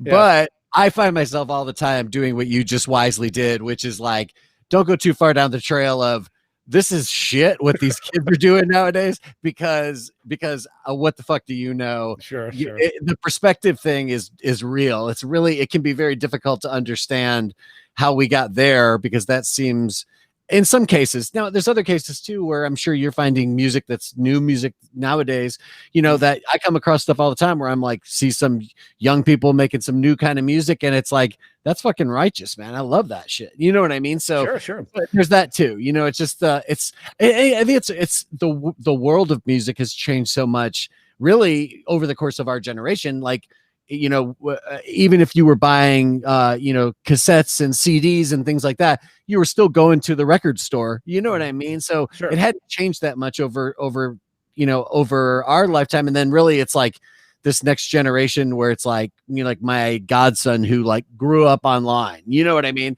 It's a totally different world for him in terms of what music even is. You know what I mean? Sure. So crazy. It is. I guess the pattern of fusion is the best you could hope for, right? You go back to the classical period, or the Baroque period, and you had a very rigid form of style, and then pop music was very consistent in the 40s and 50s, and then suddenly the 60s and 70s happened. People dropped acid. Suddenly everything started to combine together. That's where you had like the freeing of the dissonance by Schoenberg, where suddenly people didn't even respect the 12 notes of the piano anymore. They jumbled it all up and created new configurations that were atonal. I think all that is beautiful. Beginning of the end. Yeah, that's kind of why I like multimedia stuff these days. And most of the music that I tend to create in the future that I'm working on, I intend to have screens and make it very much of an encompassing, immersive sort of environment, maybe with theatrical stuff. So that's another thing too. That's something else I learned from Xenakis. Xenakis was doing that stuff in the 40s and 50s with lights in California. He did this huge, like 45-minute piece with these giant sirens and these huge these light systems, like early kind of laser systems, just wacky in hindsight. But he did it. He was one of the first to really do multimedia. In fact, he's considered a pioneer of multimedia and multiple sensory influence. So I'm definitely into that. That's right. Our guest from, was it last week, Brian, when we talked to Brianna, or was it 2 weeks ago? 2 weeks ago, yeah. 2 weeks ago, we talked to a painter who's a tenant. She's from Tennessee, or I don't know if she's actually from Tennessee, but she lived in Knoxville for a long time, went to school in Chattanooga. Now she's at Yale doing painting, and her recent series was all about sort of like interpreting music as color, and got into this whole discussion with her last week about that. Synesthesia, right? Is that what that's called? We talked about that a bit, yeah. Basically, every week that one of my questions to the guest is, "Are you a synesthete?"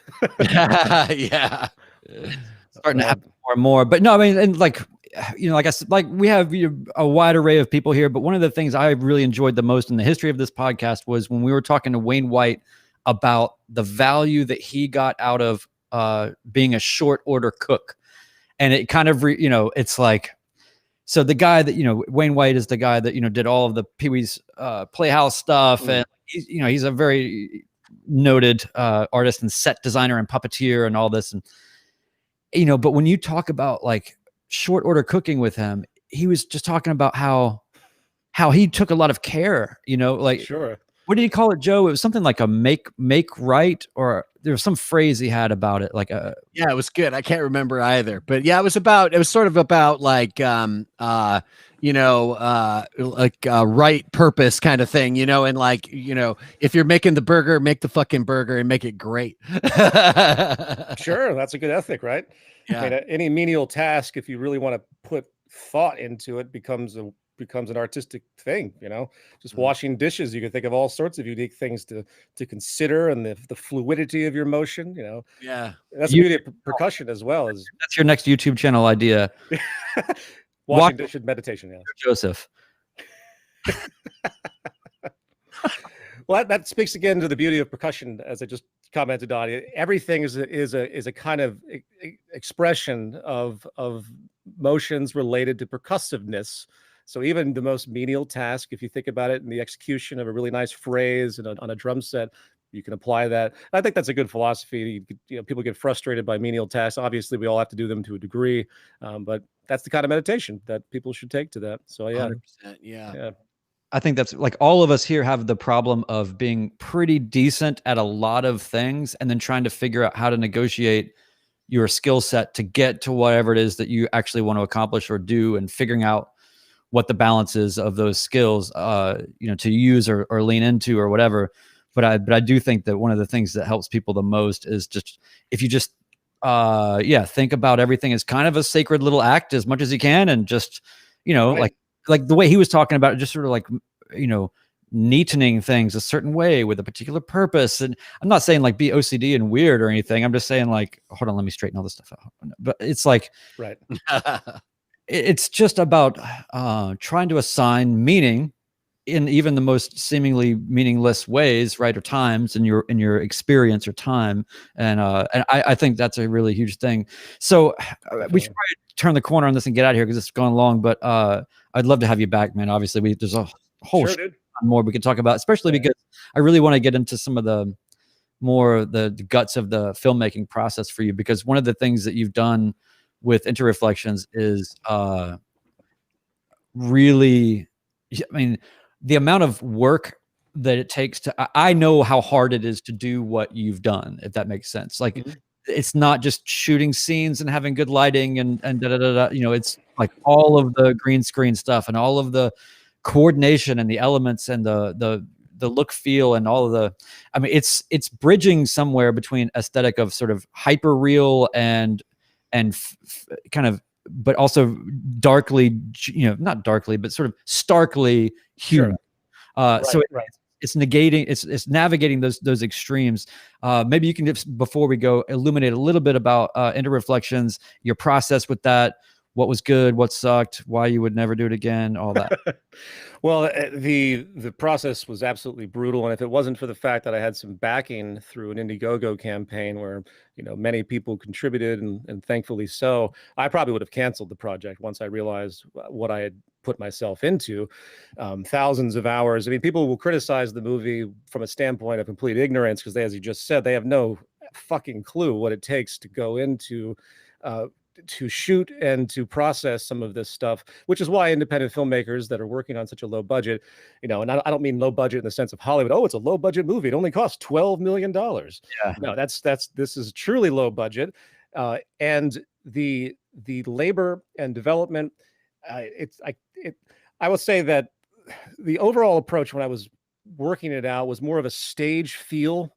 And this might sound strange. I don't know if you remember the scene where it pans to a stage where the two male characters that are in a great debate are talking.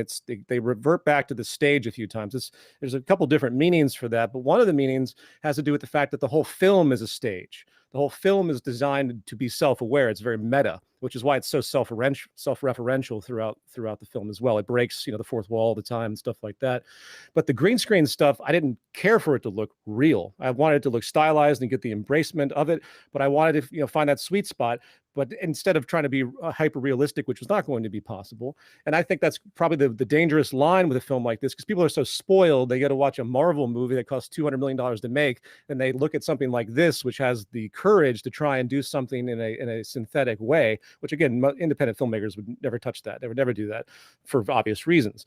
And so they judge it by that. And I state that because it's gotten under my skin a little bit when I listen to people that do criticize it. They don't like how it looks. And what I say to that is that it's actually quite consistent in its inconsistency, and that's part of the point of it. And that's another thing to say about like it's like a recording. Like if you have an album and then you record something on an 8-track, and on the same album you have something recorded with a $1 million mixer and digital, you don't put the tracks on the same album because they're going to sound completely inconsistent. Got that, Joe? So you look at, like, listen to these that old tape recording of John Lennon when he's on the boat and he just has his guitar and he's recording his new album that he had just been inspired by. You could listen to just that crappy recording and get the same nuance and beauty of what he had written. So the overproduction stuff, it's a spoiled culture in that way.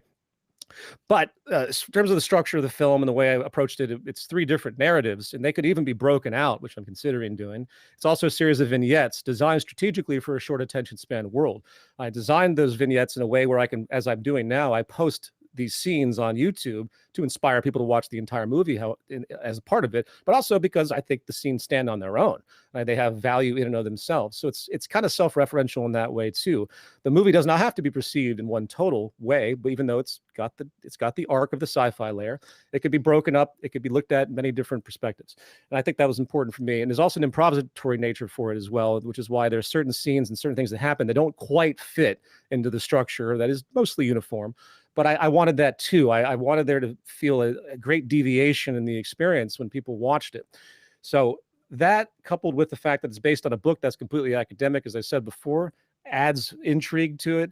And I think my favorite parts of it really are the things that people most cringe at, and those are the silent film horror layer stuff. That's really what kind of what inspired the root of it. So I have the young girl named 23, ostensibly, you don't know, she doesn't say anything the entire time, and you have all these weird scenes. I really enjoyed that, I think, personally the most, even though, again, most people say they like the academics of the future more, again, which is sort of a satire on, academics. They're in the future and they're looking back at what this life was today, and they're able to use 2020 hindsight. And the great debate, love the dialogue there. It took forever to write. I mean, the time it took just to write this thing, I sat in a little corner of my apartment, methodically trying to stay sane with piles of notes, because I start my process with just notes. I have hundreds and hundreds and hundreds of pages of written notes that contain all of these general themes from my book and writings. And I have this ridiculous process of breaking them all down and reconsolidating, labeling them, reconsolidating. It takes about 7 rounds to when I finally have a set that I feel will work in a linear way and get to the points across that I want. One thing I'm going to do fairly soon is make a director's commentary for the entire film. I've been writing this for a while because I don't think people pick up on the vast majority of the symbolism that's in it. I don't think they really understand the references that are in it. And I feel like I literally, unfortunately, have to explain it, at least to a fair degree. And oddly enough, I think that's actually going to be more inspiring for people when they go back to watch it. It's going to be more satisfying. It's kind of like when you go back to a movie like 2001: Space Odyssey and you know more about how it was made, you respect it more. Hopefully that will give the film a little bit more credence, because it is a tough project and a lot of people can't get through it. And again, I like it, and there are a lot of people do get it, and I'm glad that they do. And I do intend to make 2 more sequels, but I'm not going to do it on green screen or in the same way. And they're not going to be 3 hours long. No, fuck that. The sequel is 4 minutes long. That'd be funny, actually. PJ took 12 minutes to make it. And it cost $20 million. No, but so how do you feel? Because when we're talking about going back and listening to, say, our favorite bands records or whatever, and you kind of revisit them, and hey, Brian, really quick. I'm sorry to interrupt you, but I got to roll. Okay. So it's great talking to you guys. Thanks for being on the show. I'll come back on because this was a blast. Absolutely. Have fun. I'll talk to you guys next week. All right, thanks, Joe. Thank you. Care. Bye. Bye.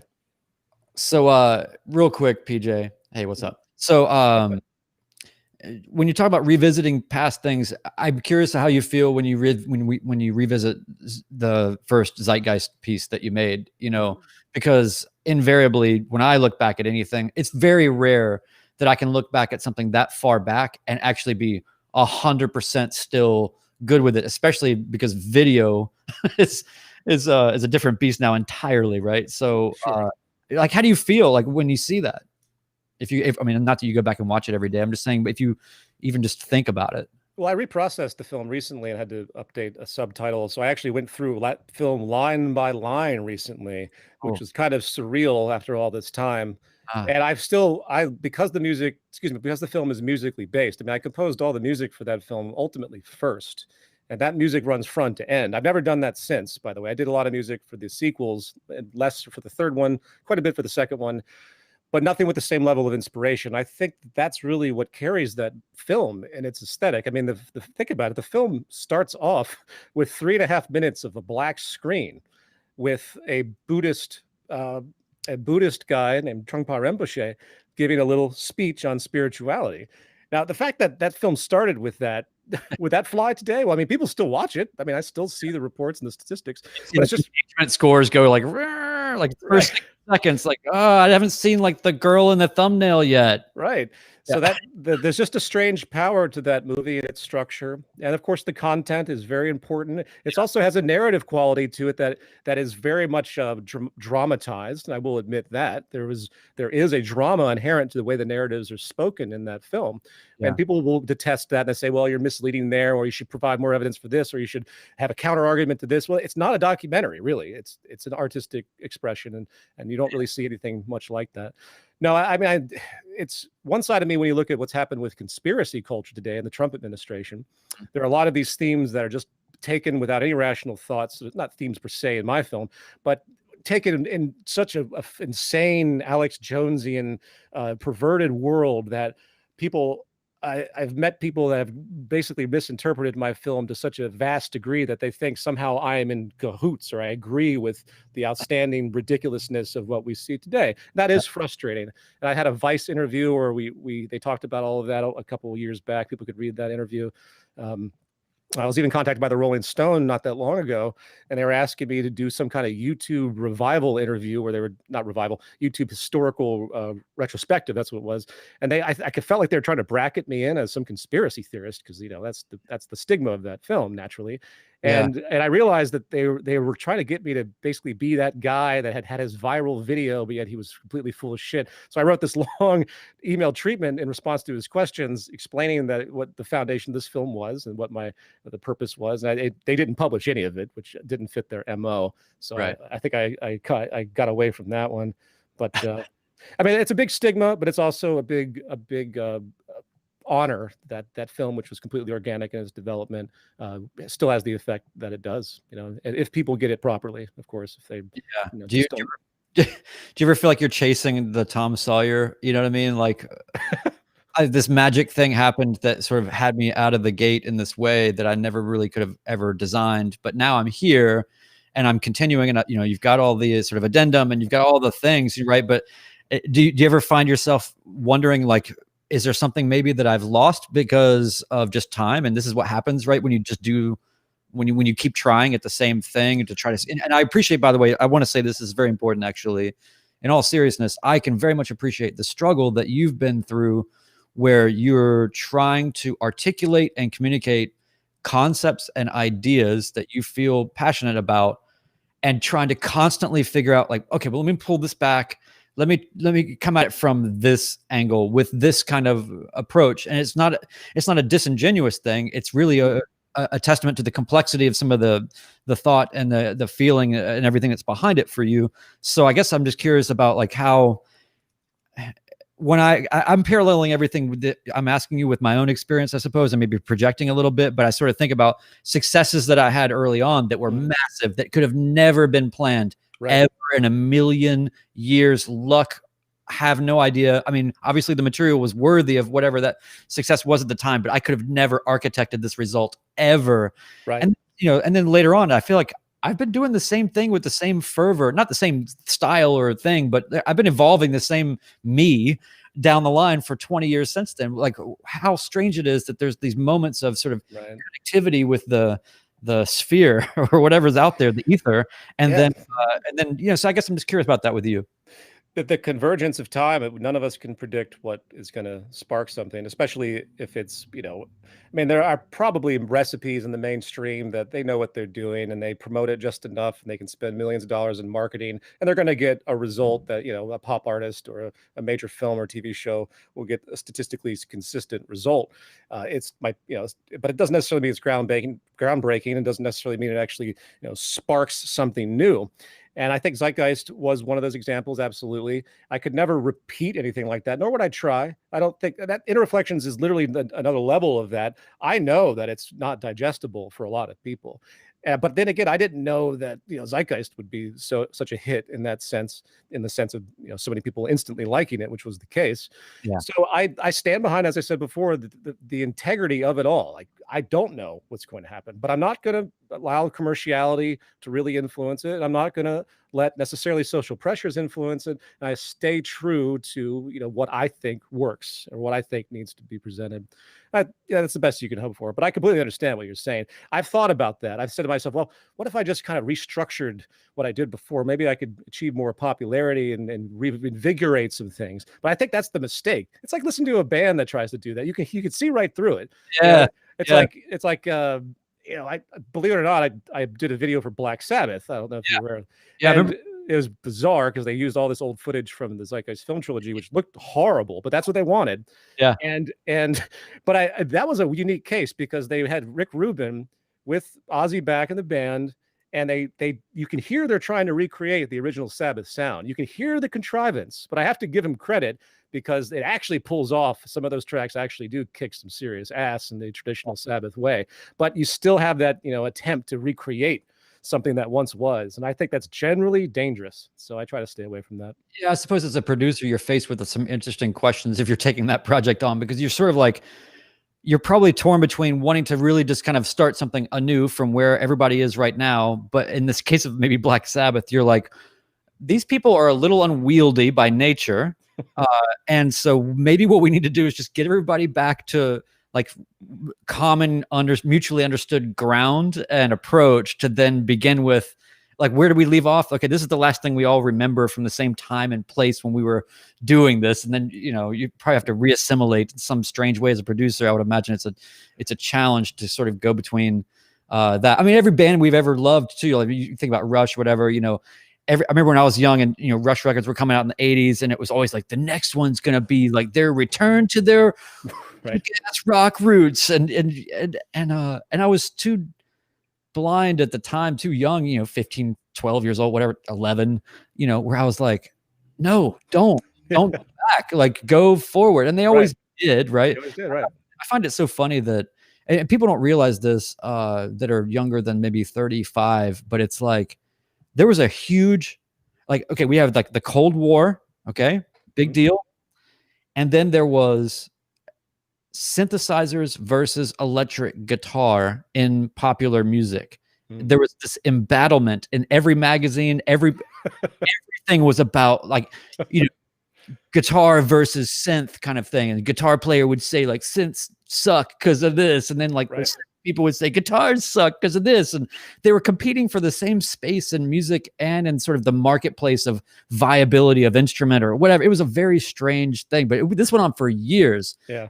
People can't even fathom that now because synthesizers have become so fetishized and, uniquely born unto themselves, which, by the way, side note, what's your musical sort of toy of choice right now? I have my V-drum kit, and speaking of the Cold War of technology, I mean, there are people that still think acoustic drums is all there should be. Right. Electric drums and percussion is sacrilege, which is, just another traditionalized debate. But in an apartment, and actually I like it, aside from the fact that I have to be in an apartment and I can't make that much noise, but I like the freedom of what electronic percussion allows for you, because you can change the instruments. You have whole different approaches you can take. The entire technique can be different and more fluid in a way, because you're not having to deal with the dynamic problems of hitting a drum and sonority stuff. So that's my big V-drum kit is what I try to work on. I'm also learning a little bit more guitar as a sort of a mental exercise. I'm fascinated with learning, and it's like how do we do any of this? Because it's fascinating that your brain can absorb processes and then execute them, but you can't really be conscious of them. It's like telling a classical pianist to explain how they memorize a whole concerto. They can't do it. It's a completely unique process. So I'm trying to learn guitar as if I'm a complete beginner, and I just kind of do a little bit a day to just to feel what it's like. You know what I mean? To go back to that starting point. But I have lots of other instruments. I play conjura and a lot of hand percussion, not as much as I used to. And I have a nice electronic Zen drum, a 5-octave marimba that's made out of wood, but it's actually a MIDI instrument, which is kind of nice. So hopefully I can get another project going with all these instruments. And again, that kind of Zappa style thing I was talking about. Basically, the compositions I'm working on now deal with kind of looping process based around my drum set and electronic stuff. And then I want to design a set, sort of, so to speak, with multiple instrumentalists that come in and out of the environment against a multimedia backdrop with some, socially conscious themes ultimately. So that should be interesting. If I ever have time to do it. I was gonna say, maybe you should try to be a little bit more ambitious. I don't know. Right. Well, that's just, again, it's the way I think. I have to. It's just. I love that though, and this is, I mean, you're it runs in the family, right? I mean, sure. it's a really cool thing, and I think that in my own way, I have taken on a lot of things that I just never would have thought that I would have taken on, and gotten, pretty deep with a lot of different sort of, like there was a whole phase of my life where I was just producing records and running a studio, and I learned a million things and did a million things. And there's other phases of my life where, like I was telling you, like I just went back to school for fun, just to, I guess I'm taking Jewish film and fiction now to see what that's about or whatever, and then, like just doing that kind of Renaissance period stuff. And then in these latter years, running like doing drone cinematography and all that. It's really interesting to sort of have my hands sort of in the past with a lot of things that I'm doing, and right on the bleeding edge, of new visual language being created with drones and all that. Right now we're just past like, if you look at photography, and you think about like people, their first thoughts were like, I'll take a picture of people, landscape, whatever. And then somebody, Stieglitz or whoever was like, I'm going to take an abstract photograph. And then all of a sudden, bam, a whole other language with the technology growing approach. So I feel like drones are the same way. Yeah, sure.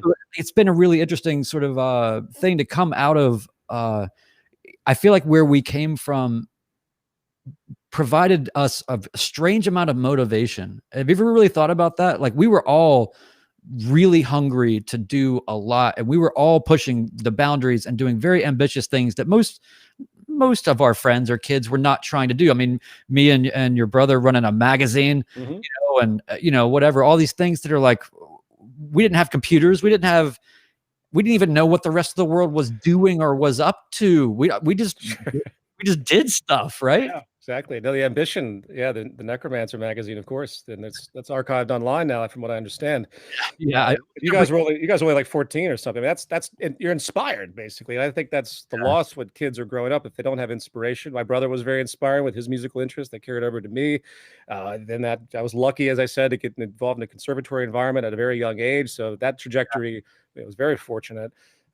But even going back to my friends, again, as you said earlier, you try to see where people are today, and I'm proud to see that some of them, are still working creatively and such. And then there's some that have no longer here and died of drug overdoses and so on as well. But that happens as well too. But Winston-Salem, North Carolina, was an interesting place in its own way. I don't regret it. Everyone kind of usually hates their hometown, but there was something kind of unique in the creative development of that city, at least in our circles. So. Yeah, and at that time, I feel like that it's a little bit different, just more populous, and I don't know.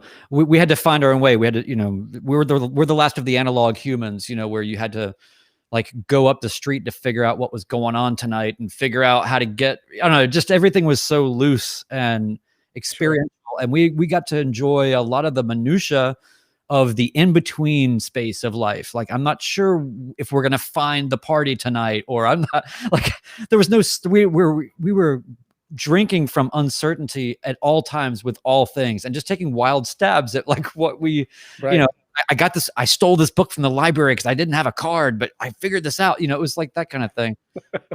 Hey, by the way, we'll wrap here in a second, but I just wanted to say that this has been my, I think, have you ever messed with an Octatrack? No, I have not. I've heard of it though. Okay, well, let me just tell you something. I don't have one to sell, so I'm not trying to sell you one. Okay. You would love it. Okay. Because it is essentially like Ableton in a box. It's fully hardware, fully disassociated, DAW-less.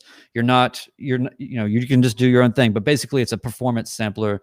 But you can do the most insane, crazy things with it and create sequences and polyrhythmic things and kind of like an echoplex, or is it no, it's well, okay, think about it like this. It can be used like an echoplex. It's got sort of channel 8 tracks on it that you can assign the functionality.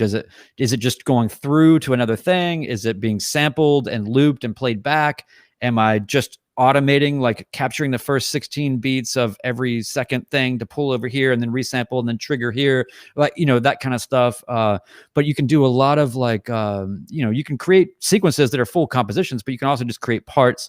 But it's got ways of blending. It's got LFOs, it's got effects, You basically put samples into it and then mangle them in whatever crazy ways that you want. It's a weird like barrier to entry device. All the electron stuff is where it's like, it's kind of hard to learn and it keeps people out of it. But then a few basic things and you're in, and then you can really go to town. And nice. It's one of the few things to be this big. I just did 2 records on it. Wow. And it's because I've been trying to get away from the computer experience, and I don't look at a screen anymore. I go back to the old days. But I didn't even realize that like the kids today call it DAW-less. There's a whole DAW-less movement. Right. I was like, oh, I just wanted to go back to how I did stuff in the 90s. And I realized there's like a movement now of like how I did stuff in the 90s, you know? Yeah, but, all hardware based. Absolutely. That's fun. Yeah. Yeah. So anyway, I would highly recommend checking out the Octatrack. It is a beautiful universe. Send me a link for that just so I can remind myself. I want to check it out, because I'm actually in the process of trying to build out some stuff, you know, for this project that one day I'll have time to do. I've used the pandemic as this is like one of these machines that's been around for a while that is just, it's so daunting and seemingly to sort of get into. And I just took advantage of it fully midway last year. I finally just dove in, and I literally just was working on it for 12 or 14 hours a day. Wow. For a few weeks and got there, you know, so it's like, okay, all right. It's been so fun to learn new stuff, right? New devices. And I appreciate you going back and learning guitar, right? Just to feel what it's like to suck at something and try a little. Right. Yeah. And analyze the process of what learning is. You know, that old Tim Galloway. Remember that book, The Inner Game of Tennis? Did you ever read any of these inner game books? He's kind of a gimmicky guy, but in the 80s, he wrote a bunch of books. He started with The Inner Game of Tennis, and his thesis is that you can't think about anything that you're doing when it comes to what you've already learned. You have to learn it, and it has to be compartmentalized in a way for execution. And he applied that to tennis. You know, his comment was, you know, every hit I ever made in tennis that was good was something I never thought about. And that's something I think that we can all relate to when it comes to execution of anything. But that's always mesmerized me. And I think there's a danger in analytically. I think I went down that road where I just really try to want to overly understand. I didn't understand the need to not understand, if that makes any sense. Where you have to let go, and what the learning process is, because it's not conscious. It can't be. You when you start to develop education, and especially something physical, a certain magic happens in the brain that I have yet to see explained, where the muscle memories start to come together, and you end up having to just figure out how to relax. And that's one of the things I'm focusing on now as I analyze my own performance restrictions historically, is I want to feel that again in the right space, you know, in the zone, as they would say. That's what that guy, Effortless Mastery, that's what he tries to talk about. So if you want to read an interesting book on that kind of subject matter, I recommend that. Well, we're going out of here for now, but all right, Brian. It's been obviously a good time, and I'll see you in the little fake green room after I turn the live stream off. But very good. We'll say goodbye to each other proper. But hey, thanks everybody for listening, sticking around. There's some things that people said they wanted to know. What musician or band would you want to jam with if it was anybody? Stuff like that. Maybe go on your Twitter and answer those questions. Okay. But I never answer that question. I have no idea. But that's a hard one. That's a hard one. But anyway, man, it's been a real pleasure. It's been an honor and a really cool thing. I miss being able to like sort of be around you guys and in the same place. And hopefully when the whatever this purge is that's going on, or come visit. It's done. It's not that far from here, really. And obviously, if you ever find a reason to come to Nashville for, we have you covered and then some. Cool. Yeah, I love that. Love to come to Nashville. Great music there. All right, Brian. Thanks, buddy. Yeah. All right. Thanks, everybody. I'm going to close this out. PJ, I'll talk to you one more quick second. Cool. If you want to check out all of the past episodes, just go to artfightpodcast.com for anybody that's new. And you can find all kinds of weird shit there. And thanks a lot, everybody.